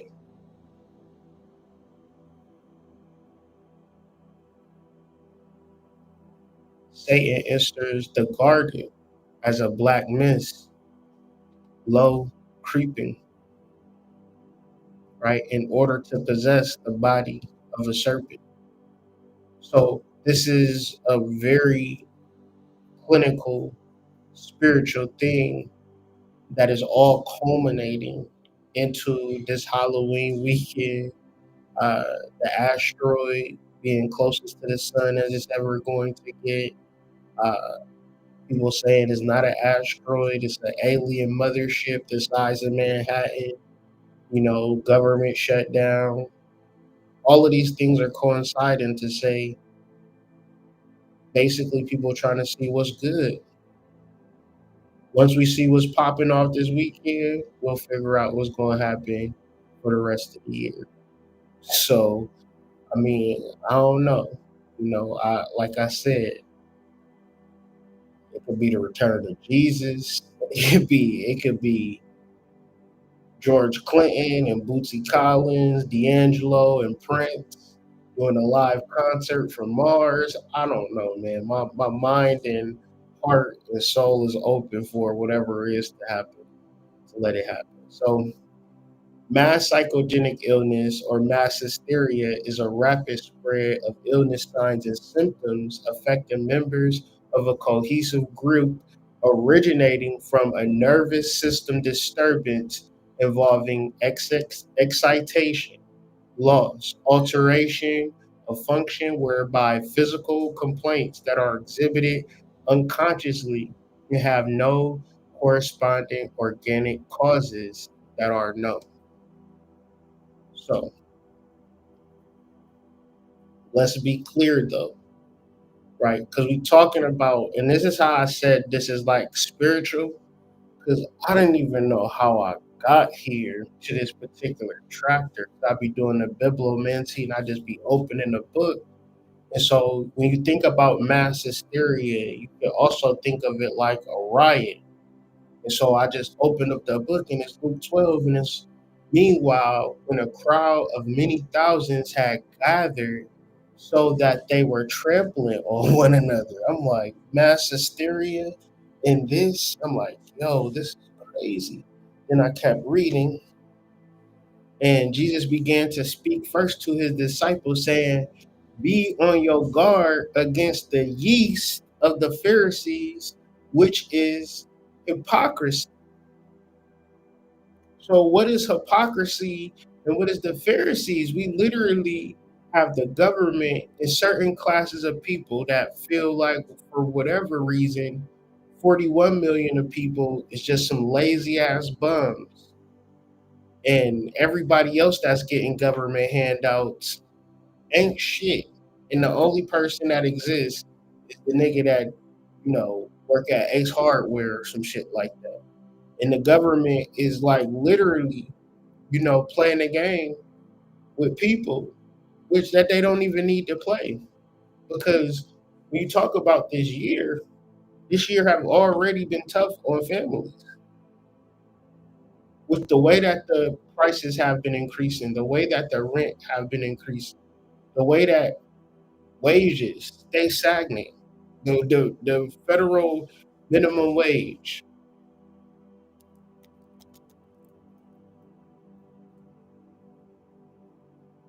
$7.25 an hour.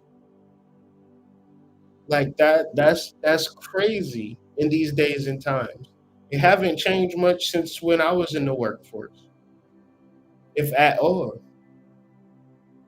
So you telling me you're gonna raise the prices of everything, keep wages the same, and also psychologically break people, mentally break people, overwork them, underpay them, and then say how they're lazy?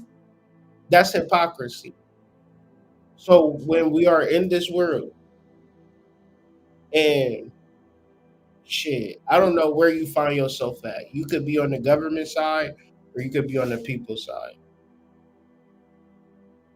But once again, Luke 12 is speaking to warnings and encouragement.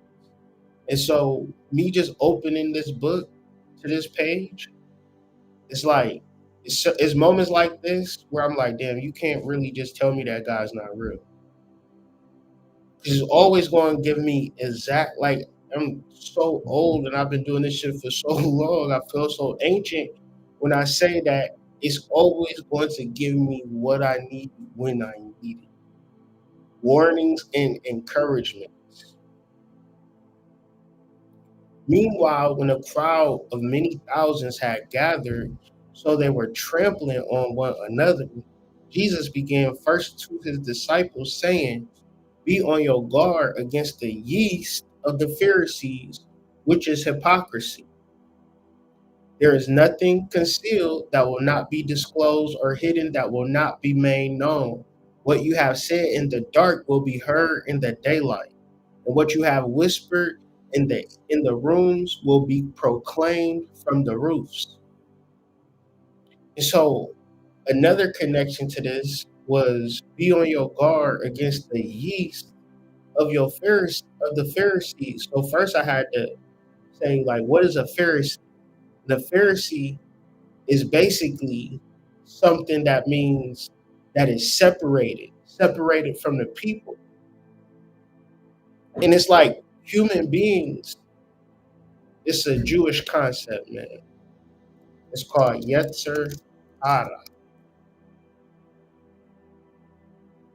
Yetzer Hara is a Hebrew term for an evil inclination or evil impulse within human beings, which is seen as a natural, innate part of creation. So when you talk about Cain, when you talk about Lilith, when you talk about Samael, when you talk about Satan, that is a very natural part that can easily be pulled out of people with a slight conditioning of certain workforce places. Whereas I understand the psychology. If you're paying $3,000 a month for rent to live in a neighborhood and your paycheck is only 3,500, and you gotta like sit in your room like a damn nun because every inch that you move, you calculating every penny to the damn decimal point because you that strapped for cash. I get it. But we also have to understand that the awareness of the devil is also the awareness of God. And there is no equality between the devil and God. God is 1,000 times more powerful than the devil. But the thing is, the devil moves in secret.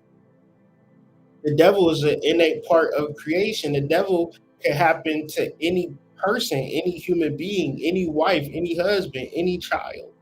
It is an innate part of creation, to whereas the ways for which you assume that it's not there is exactly what it wants you to think.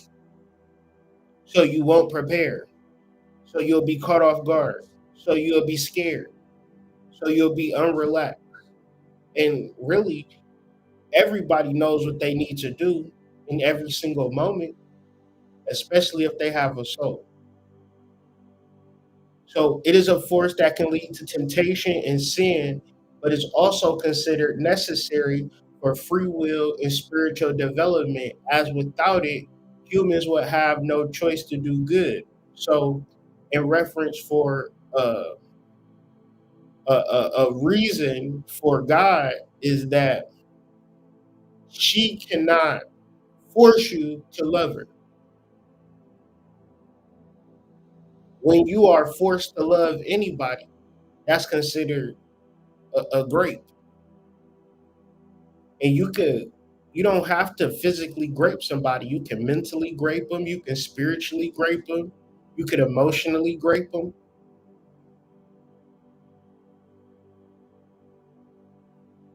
So, what is love? Baby, don't hurt me. Don't hurt me no more. But love is freedom. Love is an open door. And that person would act like they locked in a 6x9 cell with you because they wouldn't want to be nowhere else besides with you, doing whatever the fuck you doing. See, love in no way, shape, or form is going to be predicated on whether you take it out or not. Because now you love me based upon me forcing you to love me because I took you to this bomb ass restaurant. And you would trip yourself up. Love is free, and God's love is the same free. You're not forced to love God. You're not forced to see God. You can live your whole entire life and never know God exists. It will fool you up until you see the devil, up until you see the minions of the devil that just operate unconsciously. So what are we doing? We're in a conscious community. How did we get here? It's like sometimes you watch a video, all right, how do we get here? And how do we get here? Well, we're in a conscious community. We are here to raise our consciousness.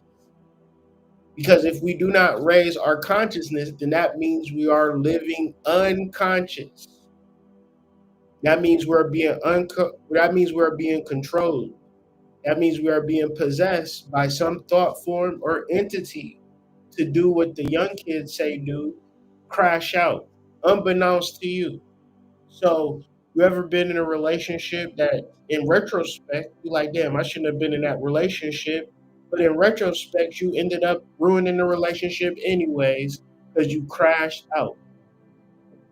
Well, that crash out wasn't by accident. You thought God was just going to let you exist in that bullshit ass relationship.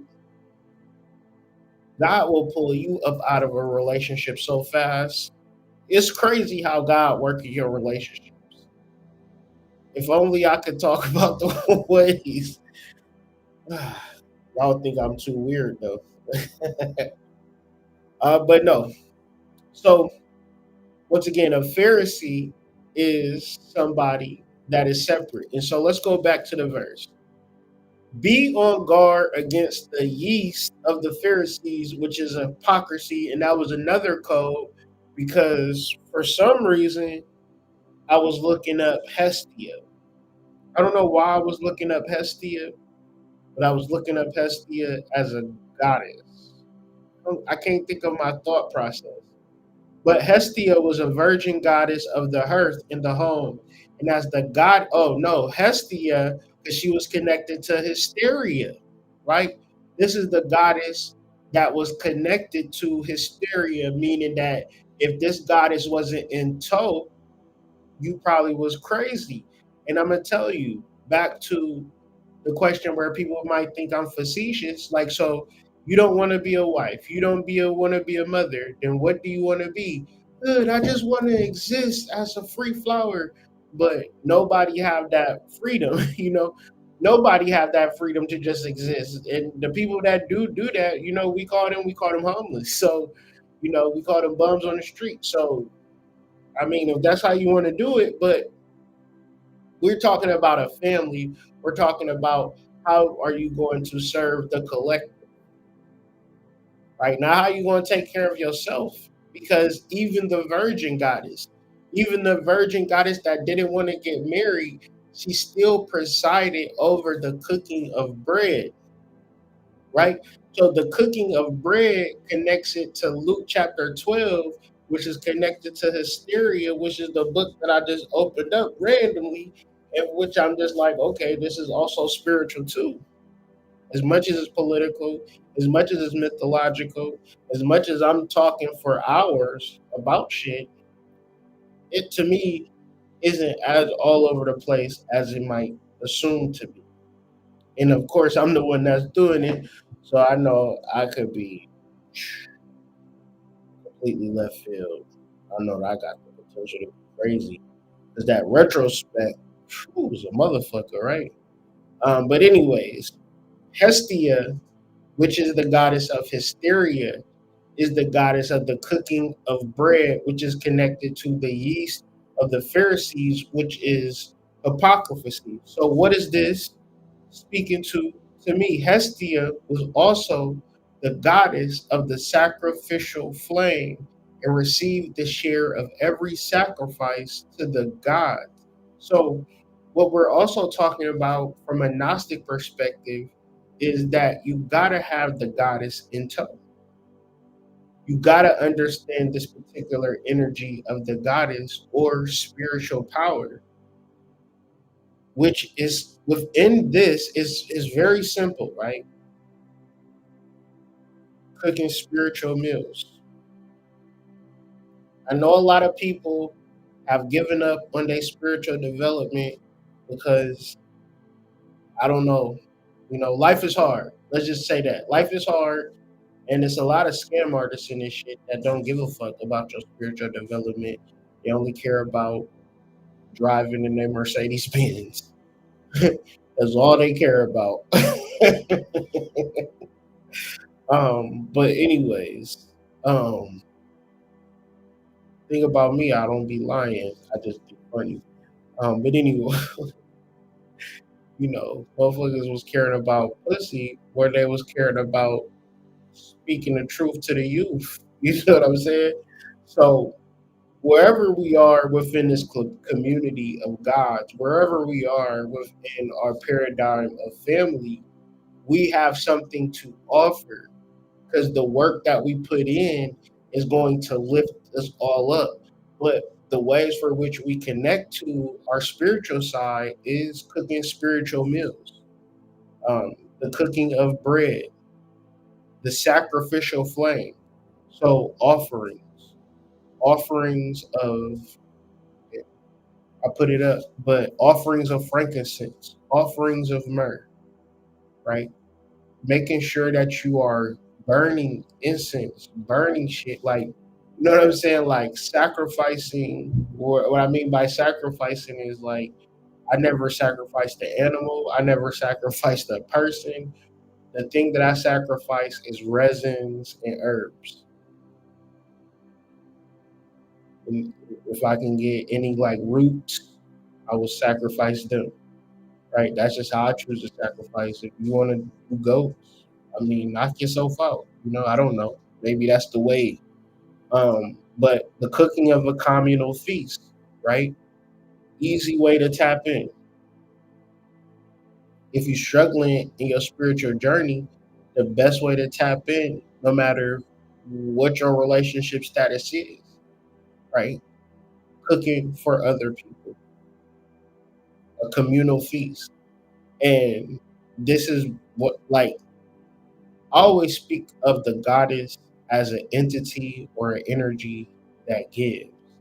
So it's hella ironic to me in reference to finding so many goddesses online and that just use it as an aesthetic or as a brand. But very rarely do you see it in the space of just pure giving, which to me is the nature of the goddess in my heart. Right? The goddess in my heart is an unconditional giver and an unconditional lover. And I'm not saying doing that to everybody, although you could, right? It wouldn't hurt, but definitely to the ones that you love. And understanding Hestia from a astrological perspective, cosmological perspective, she is an asteroid and she is conjunct the Milky Way right now, if you get into those types of things. So she was the oldest born child, but she was also the youngest born child. So Hestia, um, Zeus ate all of his kids. So another way that you can understand Zeus to eat all of his kids is Donald Trump is still the motherfucking president, and he should be, you know, his son should be the president if we wanted to. Not his sons specifically, for fuck's no, but somebody his son's age, right? But when people look at millennials, they still look at them as children, and this ties into what we view as ancient mythology, which is really modern day reality. So whereas your grandfather was able to get a house for 40,000, that same house that you want to get, even though you don't make that much more money different from your grandfather, that same house is going to be $500,000. So that's another way of the ancient mythology showing itself as a modern day reality. Zeus does not want to let none of his kids flourish.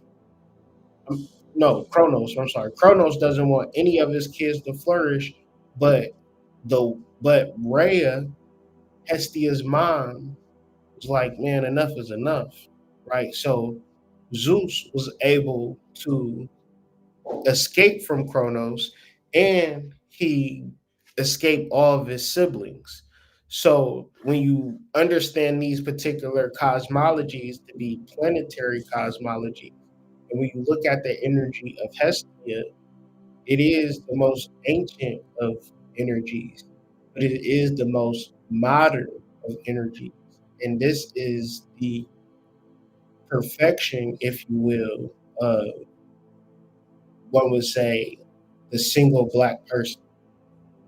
If y'all want to take it there or be there, what does that look like in its perfected form so other people can come under that umbrella and get positive results versus just saying, no, I jumped off a bridge and you should jump off a bridge too. And when you jump off a bridge, you like, damn, this shit hurt. Like, why the motherfuckers tell me to jump off that bridge again? It's like, we just want you to be a single mom. We thought it was cool. Like, I mean, if it's cool, show me where it's cool at. Show me the single mom commune and show me the single mom support. Show me the single mom carpools.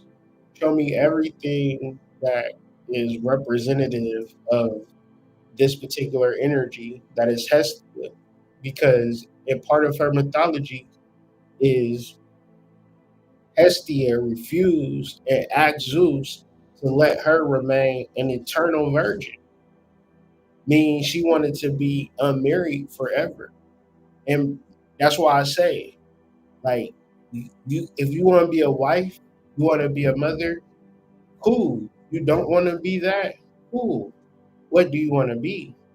I mean, one could float around and just exist, but also one could self-identify from a goddess perspective and have purpose and understanding as a mode for raising consciousness, because there is a mode of your consciousness being so evolved that you find joy and pleasure in different paradigms, or you're not even going to be on this planet that long, so your impact wouldn't even be suitable in a relationship. Therefore, you want to exist in a more of a bodhisattva, more of a ascended master paradigm. I don't know, but this is an energy that one could particularly deal with and understand versus having these two options and then you not wanting those two options and you having nowhere to turn.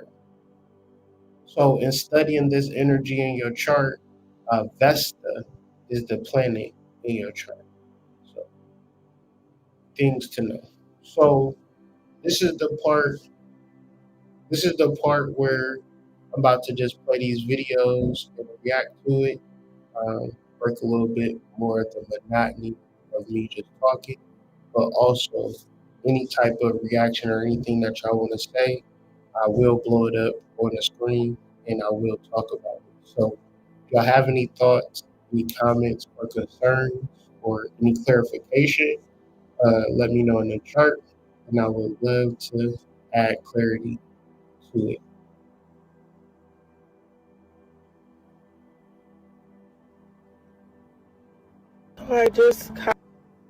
And once again, let me know if y'all can't hear it or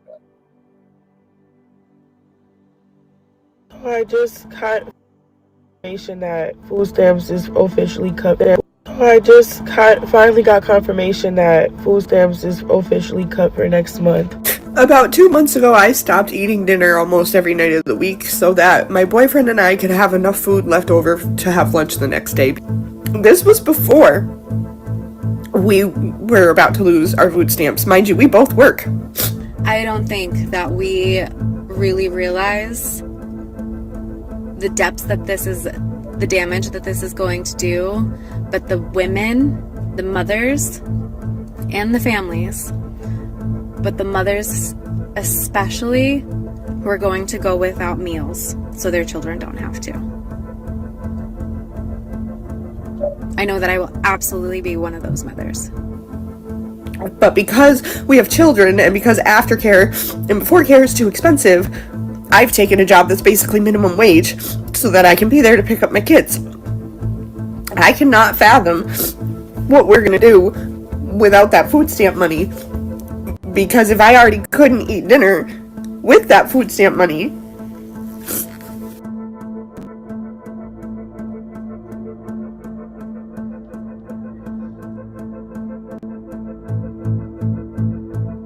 I'm so tired of seeing people say, like, oh, well, maybe if you had a job, you could get your groceries, or, you know what I'm saying, you wouldn't have to depend on SNAP. I work full time. Thank you. And I do rely on stamps because guess what? It's not enough money in this economy for me to be able to pay bills and get stuff that we need and provide for my 2 kids. So yes, I depend on stamps. And I have a full-time job. So please know that people out here depend on stamps. It's not because we out here just mooching off the government. It's because we literally need that to provide for our family.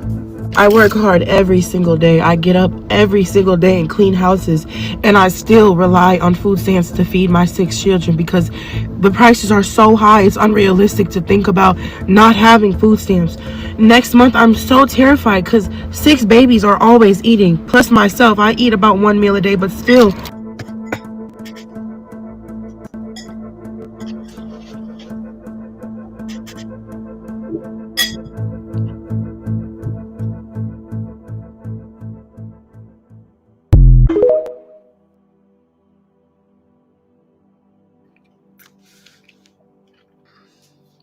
So, in reference to Hestia, the eternal virgin,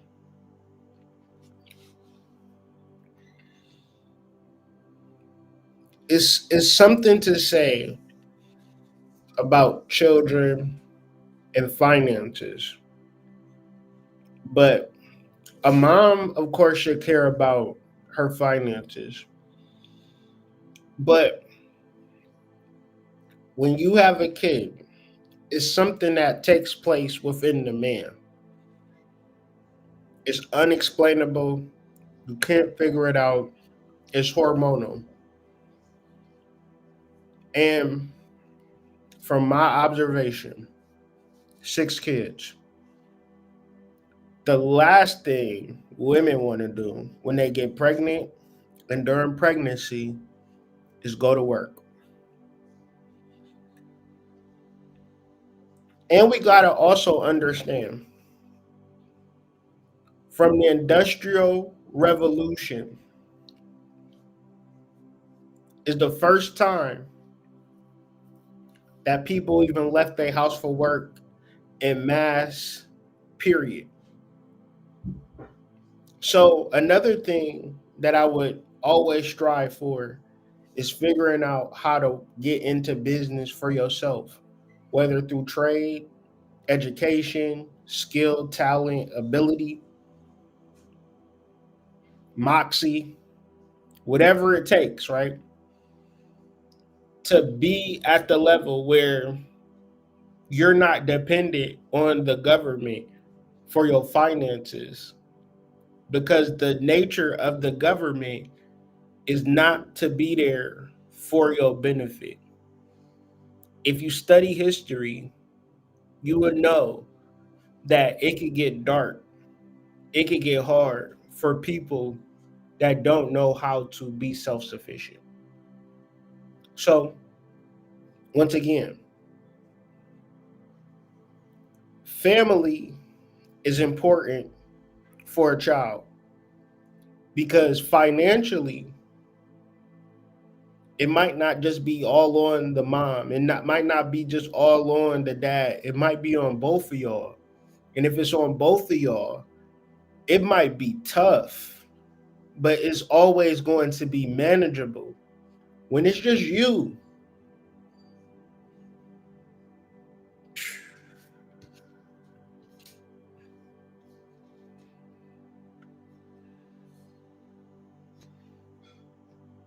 so this video is about, so we're going to start at the level where it's all about food stamps. And then we're going to break it down to a level where it's much more deeper than that and is much more sinister than that. So the first level is just what I just showed you. This one is a deeper level. So once again, pay attention to what's going on. Those are my tax dollars. I'm assuming. What about the people that are abusing the system? Those are my tax dollars. I'm assuming that you're talking about Walmart. You're talking about Walmart, right? I want to believe that you are intelligent enough to recognize that when you're talking about your tax dollars being misused, you're talking about Walmart and not the single mother of 3 trying to buy Fruity Pebbles because that's the only thing that her kids will eat. Right?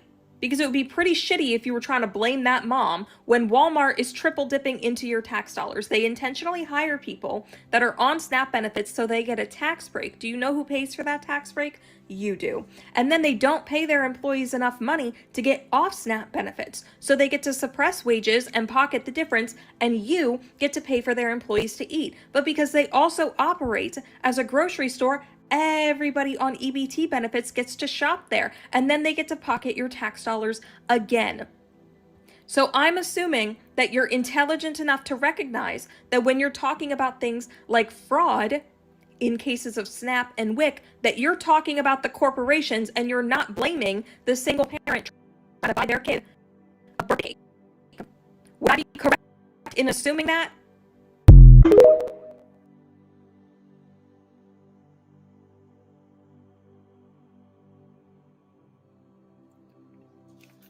Like I said, it's very trivial and childish to highlight SNAP, which is probably going to be the less of the greater evils that's taking place. And when I talk about the greater evils, I want y'all to just pay attention to how the government spends that. This is all about a budget. Basically, how the government wants to spend the money for the year 2026. And this government wants to, they want to spend money on such wild shit that I can't even, you're just going to have to hear it for yourself. And from this perspective, I'm not going to play the whole video, but I'm going to play it up into a point where he's saying, what is the problem and why the government is shut down? And this man don't say shit about food stamps, all right?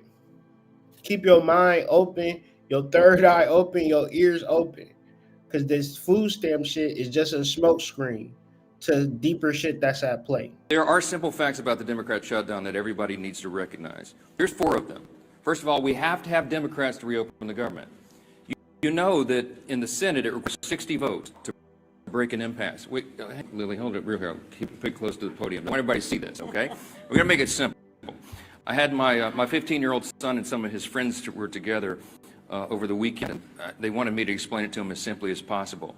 This is the little formulation, okay? Hey, fellas, remember from civics, you got to have 60 votes in the Senate. We only have 53 Republicans, so we must have Democrats to do it.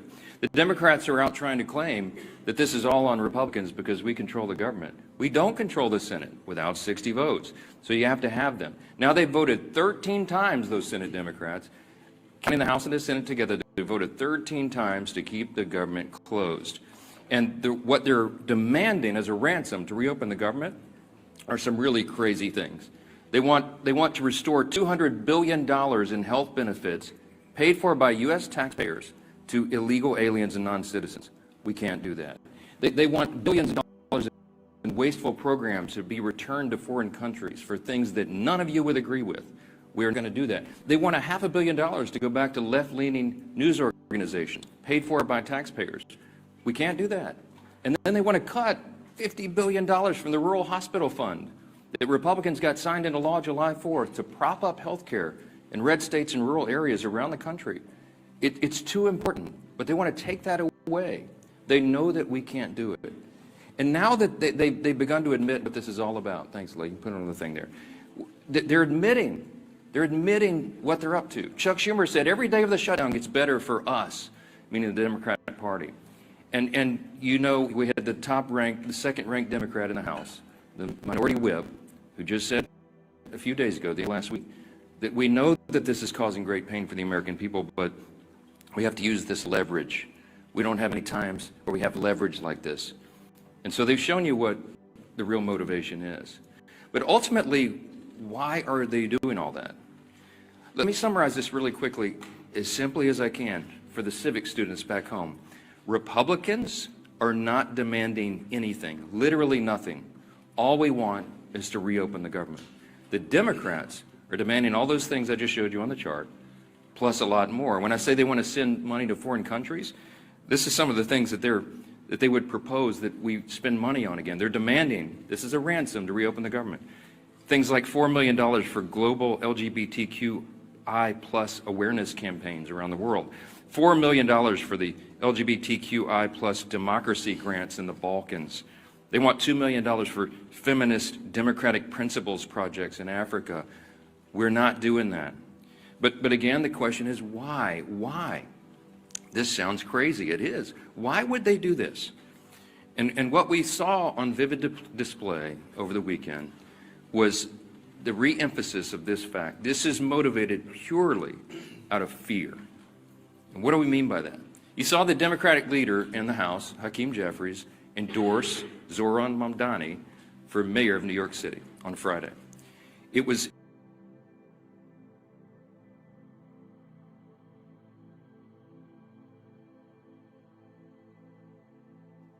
And the reason why I thought that was interesting, because when it's into the theme of feminization, so when you look at the Democratic Party, you're really looking at a party that is deeply feminized, from its president nominee to its overall politics, and how it portrays itself to be inclusive, but also has very sinister undertones like Bill Clinton and Hillary Clinton, Barack Obama. Like, the chef end up, in Martha's Vineyard sleeping with the fishes and things of that nature. Like, a bunch of weird shit happened with those Democrats, Pizzagate, right? And it just seemed like they doing everything besides the abortion thing. Like, it's out of control in the Democratic Party. And it makes perfect sense that they would shut down the government, because when you think about the Democrats, it is the Democrat. And I'm not comparing the Democrats to the Republicans, because I'm sure the Republicans, I don't think that this is not an orchestrated plan and they all sitting back counting their money like these stupid motherfuckers. I know it's that. But at the same time, we never even had to be in this situation if we as a unit had morals. But we can't have morals when everybody fucking everybody. And then because we fucking everybody, we can't really unite with one another. So at that point, we live in single parent households in a dual income economy. In America earn less.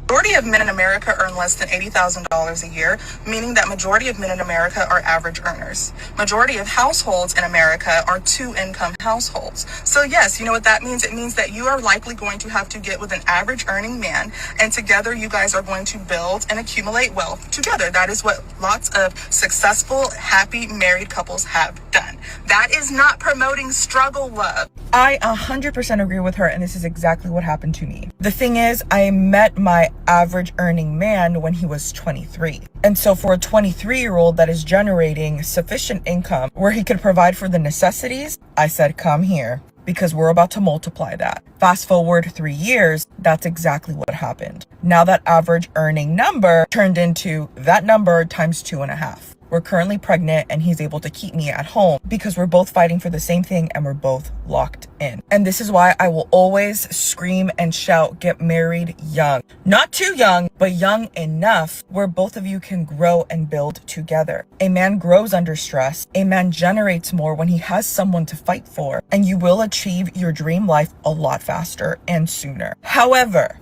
both parties need to learn how to suffer well. And when I say suffer well, I don't mean accepting disrespect, having low standards, but learning how to deal with life. Because marriage is easy, but life is hard.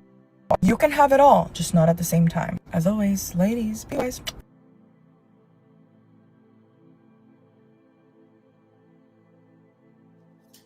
So to kind of tie this all in with a bow, it's this one cold ass lady. It's two cold ass ladies I've been watching, helping me understand this shit. Danny Sulakowski, she from Australia, and Helen Andrews, she from the States. Um, and she was talking about mass hysteria in the context of 2020. And it's funny how Black Lives Matter was like a very prominent organization during 2020. Now, the KGB, they got a lot to do. I'm pretty sure KGB and Karl Marx, what's their relationship?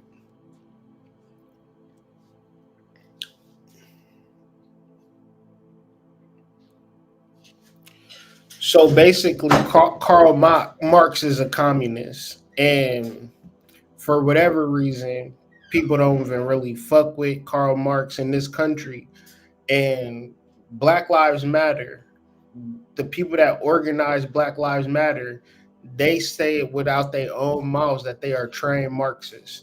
So that would indicate to me that they some form of foreign intelligence under the guise of just Black Lives Matter. Like, that don't even really mean shit, and we cool with it. And niggas is so ignorant, we think that is some righteous shit to march for. But once again, it's a whole government psyop, which is mass hysteria. Not would say that a lot of shit that is going on is mass hysteria inducing, trying to get you to think a whole nother way. Because when you get into these last videos, you gonna see like, oh, this shit could be completely made up from the rooter to the tutor. But that's why it's so important to understand the goddess within you, which is found from a calm, relaxed place, which all of your intuition and all of your ideas and everything that you need comes from, no matter what's going on the external. Because the external is trying to condition you. The internal is trying to guide you. And in the midst of the chaos, you can clearly see the devil, but your awareness of the devil should also indicate you to the awareness of a supreme being. And that's really to get down. But I'm gonna let her rock out. This lady is awesome. I've been really liking her videos. Helen Andrews talking about feminization and mass hysteria. Like a lot of people, I was puzzled by the eruption of wokeness. The summer of 2020 really seemed like an episode of mass hysteria. Just like the whole country went crazy. And there have been a lot of theories for why, right? Some people theorize that it's social media, that it's all the phones now. And so we're living in this great global gossipy village, and that's why rumors and suspicion and woke targets tend to be taken down so Right. easily. The monster with 1,000 ears and 1,000 eyes seems That's right. a little bit more real when you're on social media. That's right. And then there are other people who think that wokeness is a substitute religion, and that therefore it's the decline of church attendance and church affiliation, the rise of the nuns, that leads to wokeness, because that's just something that everybody needs, and if you don't get it from your church, you're going to get it from an ideology. There are some people who see an ideological genealogy of wokeness. They say it's cultural Marxism, and that spread on the universities, and the universities infected everybody else, and that's why we got wokeness everywhere all at once. All of those theories have merit to them, but there were, in most cases, something about the mechanism didn't seem to be entirely clear to me. The weakness of the wokeness is cultural Marxism theory for me is that I saw wokeness erupt in areas of our society that are not remotely Marxist, like big business, Fortune 500 companies. Wokeness tended to show up in the most unexpected places. I think the moment that I knew wokeness was different than PC or any of the old previous iterations was when people started getting fired from NFL teams or from NASCAR. You know, why is NASCAR displaying wokeness? You would think that would be the last place you would want to look to find it. Or Wall Street firms. These are not hotbeds of wokeness. And it didn't seem really to be ideological at all. The common pattern was feminization. That is, if you look at survey data, women are much less in favor of free speech than men. Typically, if you ask women, would you allow to speak on your campus somebody who said that transgenderism was a mental illness? Would you allow to speak on your campus somebody who said that Black Lives Matter is a hate group? Women are much more likely to say, no, shut that down. And men are much more likely to say, I disagree, but let him speak and we'll talk it out. Wokeness seems to me like a repudiation of rational debate. And as I read through this essay by the pseudonymous J. Stone, it seemed to, he made the case that these woke patterns of behavior match female group dynamics in ways that are sort of deeply encoded in human society and have been explored by experts and found to just be ineradicable.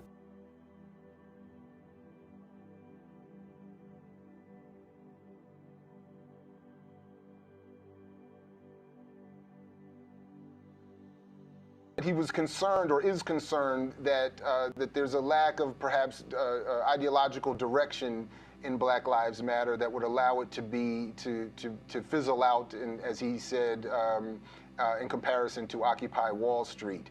As you are advanced in your own organization, as you all are headed to Cleveland to participate in this Black Lives Movement conference, how do you respond to that particular critique? Again, a loving critique from an elder of the struggle that some others share, that I've even shared as well, to be frank, as a concern about, in part because of the co-optation and the appropriation, that a more clear ideological structuring might be of some value here. But how do you respond to those kinds of, again, loving criticisms? I think that the criticism is helpful. I also think that it might, I think of a lot of things. The first thing I think is that we actually do have an ideological frame. Myself and Alicia in particular are trained organizers. We are trained Marxists. We are super versed on sort of ideological theories.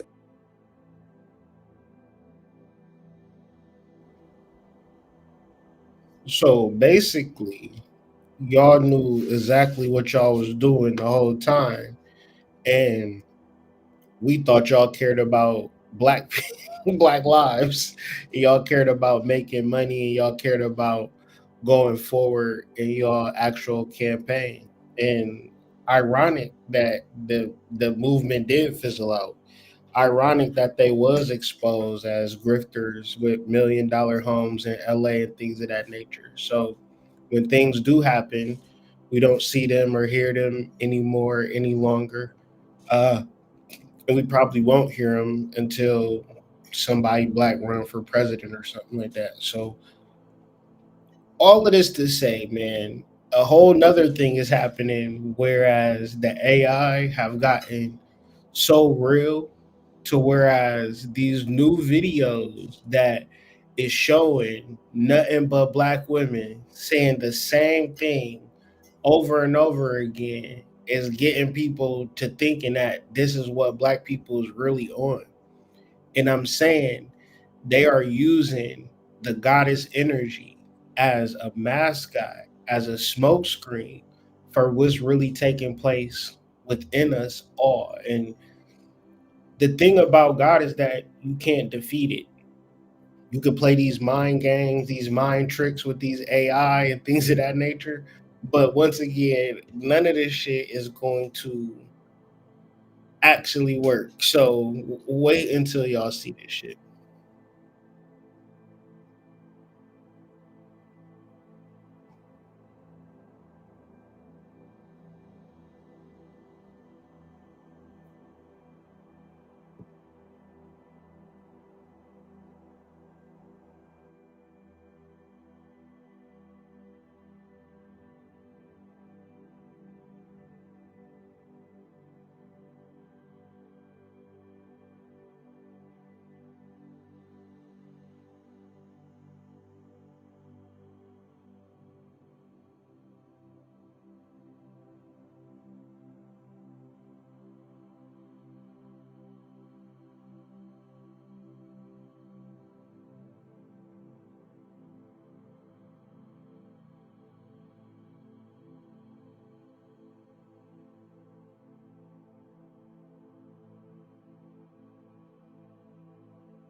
are designed and targeted.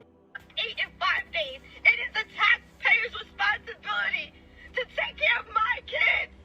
They cutting off EBT since the shutdown. I can't use EBT in November. I got 7 kids with 7 daddies. Who's supposed to feed them? Them men ain't paying for nothing. They cut my motherfucking food stamps to $85 fucking from $738. How the fuck that's supposed to support a household of 3? You know, I didn't really notice all the issue with EBT stuff because I've been too busy working. Like every time I go to the grocery store, my card cleared. My debit card, credit card, doesn't matter what card I use. I work 7 days a week and I've just never even really cared. This is why people don't care about EBT going away. They don't care about it.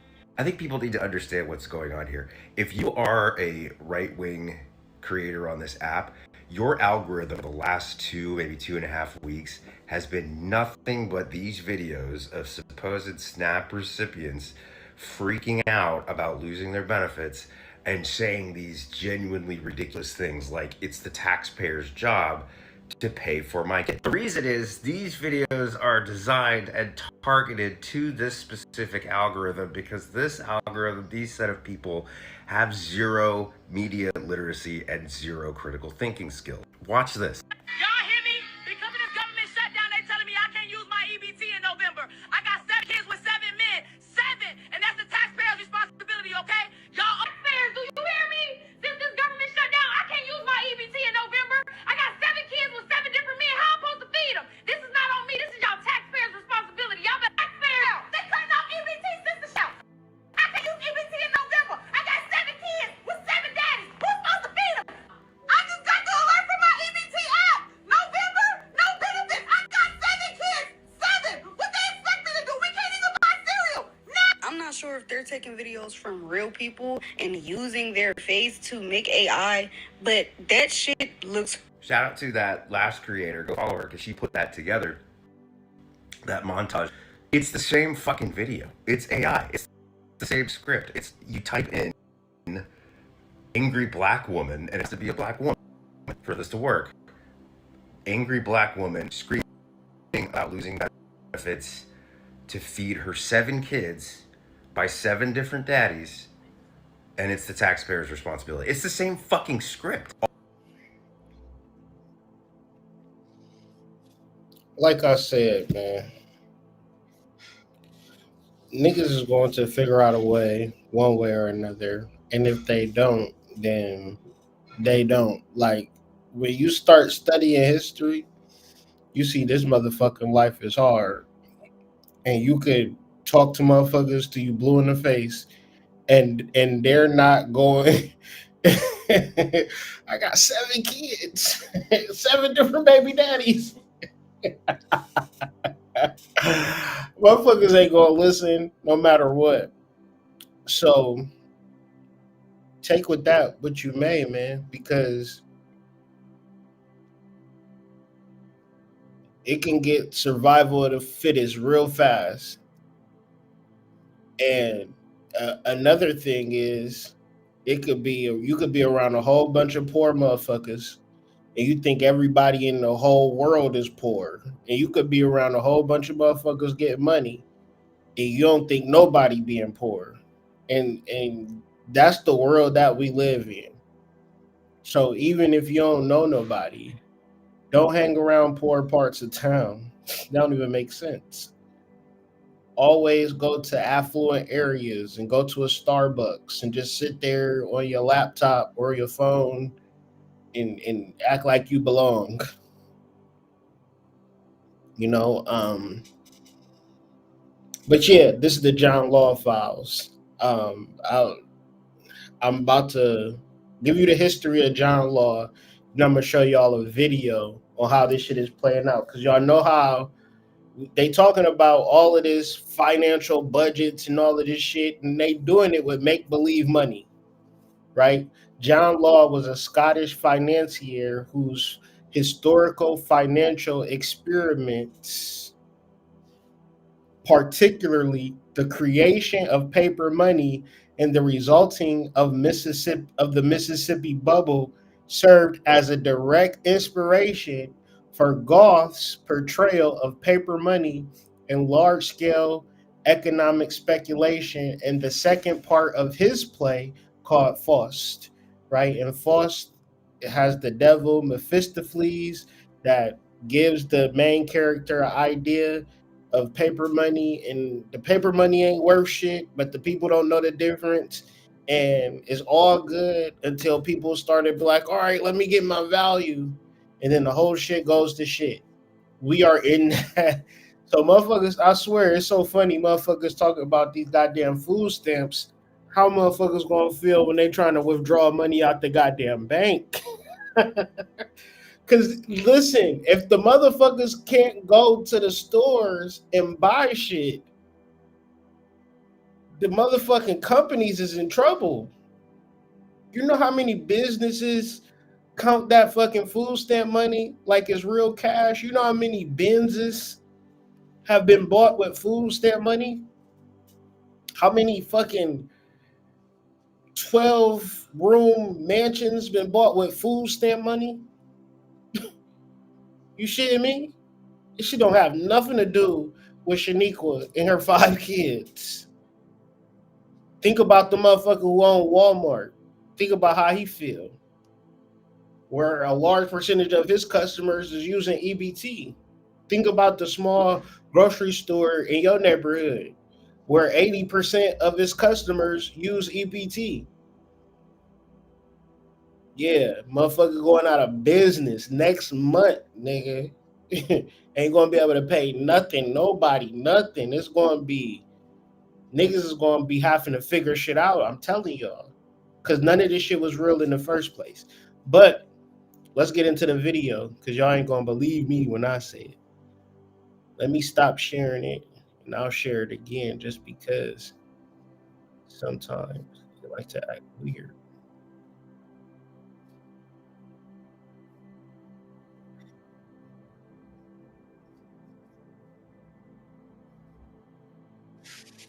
It works for media. I wanted to make another quick update video. So I was talking to someone that works for a media organization, and they were like, why is no one covering what's happening with the banks right now and the repo market? And I was like, well, if you cover that, it's going to immediately cause a run on the banks, and it is going to cause a decline in the stock market.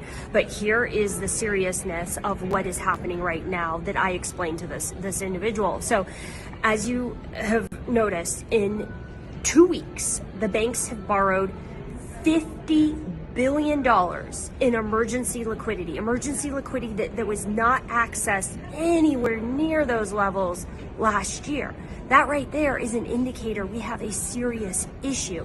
And then on top of that, if you look at the borrowing that was done by this, but today on the repo market, $8 billion of it was mortgage-backed securities versus treasuries. So I give you the pawn shop analogy. When you need to go get quick cash, a diamond ring is a treasury. That's like a $100 bill, right? You give that as collateral and you get back cash. Mortgage-backed securities are garbage. It's a stack of IOUs on the backs of people's mortgages that aren't even being paid right now. So what you guys need to understand, billions and billions and billions of dollars of direct deposits, government funding to contractors, none of that is happening. So none of this liquidity is going into the banks. Worse yet, because a lot of individuals work for the government or work for the military, they cannot pay loans back. So they can't pay car loans, they can't pay credit cards, they can't pay mortgages. That's how banks get cash back. So if banks are not getting direct deposits from the government and no funding from any government source at this point in time, and they're not receiving paybacks on loans, and all that's happening is people are taking cash out. They're taking cash out of their various banks to cover rent, to cover mortgage, to cover car loans. That's why this November 1st date is so fucking dangerous, because car loans are due on the 1st, mortgages are due on the 1st, credit cards are due on the 1st. And so all the direct deposits that are not showing up from the federal government workers to contractors to any other agency that's not getting paid. I don't know about the military yet. I still don't know if they were able to come up with the $9 billion, but let's say that doesn't happen either. Now the banks are out billions and billions and billions of dollars, and they're not getting any loan repayments coming in. So what do I think's going to happen next week? And it clearly looks like the shutdown will go into next week. I think there might be very well a run on some of the smaller banks. I've heard reports, I don't know how true they are, but some individuals are having trouble, especially trying to get out large sums of cash. So a few individuals I've seen comments on just through the TikTok who said, you know, they tried to take out a large deposit, bank wouldn't grant that, wouldn't allow that to leave the bank. They didn't have it, basically. So that's essentially what's happening when there's no cash, when there's no liquidity, the banks can't meet these withdrawals, and then we come to a standstill and we have a run on the banks. And so what I think is going to happen next week, after November 1st, is the SNAP benefits will end, and we will not have any of that money going into the banks, and we are going to potentially see a run on the grocery stores and a run on the banks, because people are not going to have SNAP benefits, people are not going to have paychecks to buy food, and then on top of that, banks aren't going to have money to meet withdrawals. So we'll see what happens next week, but there's no intention of reopening the government before November 1st. And we're just right now heading straight into the Big Short Part 2.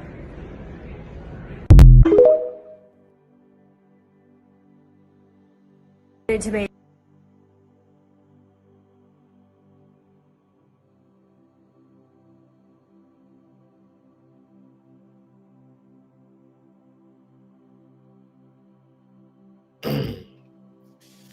So in closing, I know niggas don't want to hear this because they want everything to be perfect. And everything, I would imagine, is perfect at a certain degree, at a certain level, when you understand divine law. We all got chances to make decisions that are in alignment with our soul or not. If it's ever any confusion, just understand that your goal is not to be the most materialistic person on the planet. Your goal is to be present as possible. So I like to close out from a Gnostic perspective, reading some Gospel of Thomas. Jesus said there was a rich man who had many possessions. He said, I will use my possessions to sow and reap and plant and to fill my barns with fruit that I may have need of nothing. Those were his thoughts in his heart. And in that night he died. Rather. He who has ears, let him hear. And so the meaning of this passage is saying, if you are selfish in your heart, no matter what you want, you'll never fully enjoy it. Those were his thoughts in his heart is the reason that he transitioned. Now, if his thoughts in his heart was to share and to serve, like I said, the nature of the goddess of Hestia, she never got married, but she still was the provider of the family. She still cooked for her family. She just didn't want to get married. Meaning you cannot be married is not a reason to isolate yourself. You're still a part of the community. You're still a part of the village. But what people are doing in this day and age, they are single, unmarried, and alone. He who has ears, let him hear. On the next verse, 117 from the Gospel of Thomas, it is stated, his disciples said to him, "On what day will the kingdom come? It will not come when it is expected. No one will say, 'See, it is here. Look, it is there.' But the kingdom of the Father is spread over the earth, and men do not see it." Understand. Take some time in these spaces and time. Really take some time to get into your spiritual development. Even if it's burning herbs, that means a lot. Spiritual meal, that means a lot. An ancestor altar plate, that means a lot. Burning candles, that means a lot. Because what you are doing is communing with the spiritual world. And the thing that you're going to say is, "Hood, I don't see it. Hood, I don't actually see my ancestors, so why would I make them a spiritual plate? I don't have no reasoning or no logic to burn these herbs. You are the reason that the kingdom of the Father is spread over the earth and men don't see it because it's not found within their practice." And then finally, in reference to the theme of today's show, which is mass hysteria from a spiritual, cosmological, mythological, current events, astrological, occult, metaphysical perspective. And this is just me being myself. It's not me doing extra or doing more. This is just my natural thought process. And like I said, I find God in everything that I do, in every verse from the Bible, Nag Hammadi, it doesn't matter, is going to pertain to this. And in hopes of the love of the Black woman, I want the Black woman to not deprioritize her role as a mother and a wife. That is a vital, wonderful, loving position. And I said mother and a wife.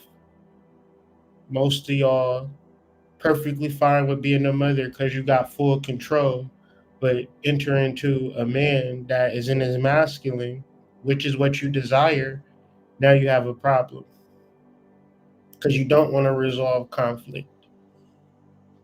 But within all things, and it's not me that will have the answers, it's always going to be Sophia, right? So stay into your word, stay into your study, find God in all that you do, because God is in everything that you do, whether you know it or not, unless you're a mind possessed, demonic possessed, junkie, zombie.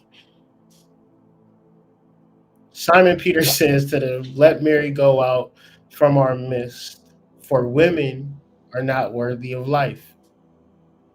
Basically setting the table to say women are second class to men. So why is she in the disciple? It should be an all guys club. And Jesus said, pause.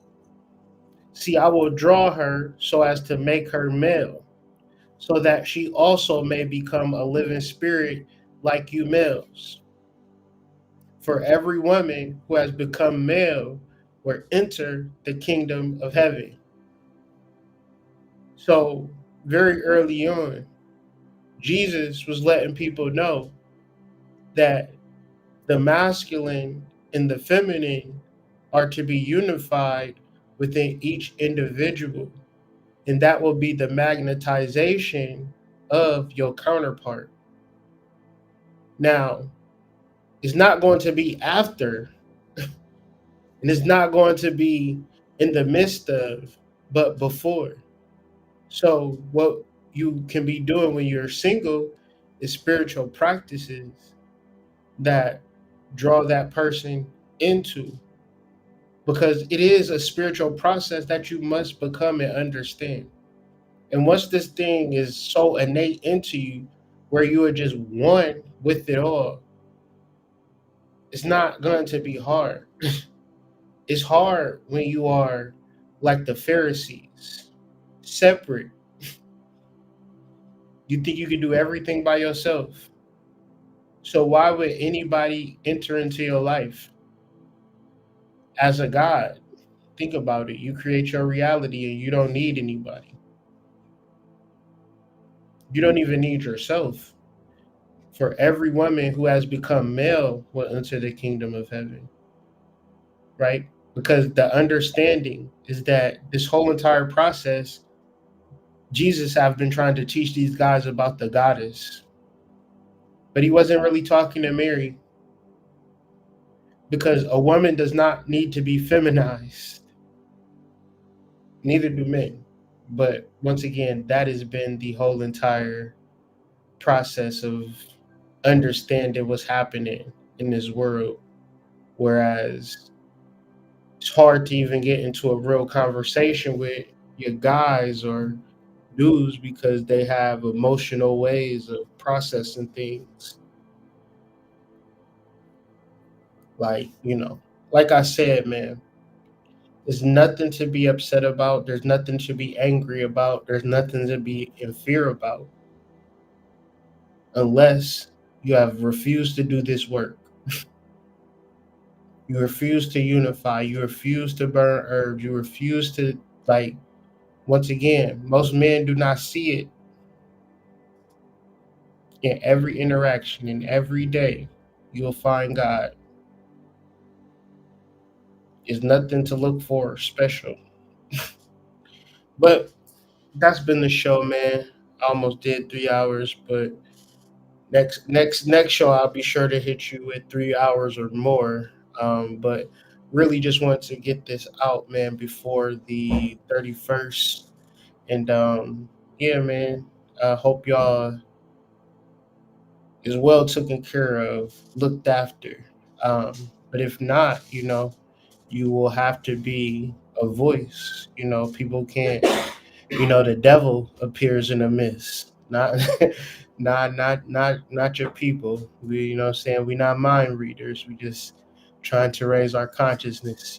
So be vocal as we begin to move into this future paradigm where, for so long, people have been saying, we in the Aquarian age, we in the Aquarian age. Well, we about to enter a paradigm where we're going to have to start to experience the Aquarian age, whereas each one teach one, where you're going to have to help people, and for a lot of us, those who have helped and helped and helped and helped and helped and helped and felt like, well, I haven't got nothing in return, you can't help but to get we talking about universal law, we talking about mathematical law. So though the takers have been taken, and the ones who have been given will be given unto, right? It's all biblical, but when you understand biblical, it's also mathematical. So trying to just bring up that verse.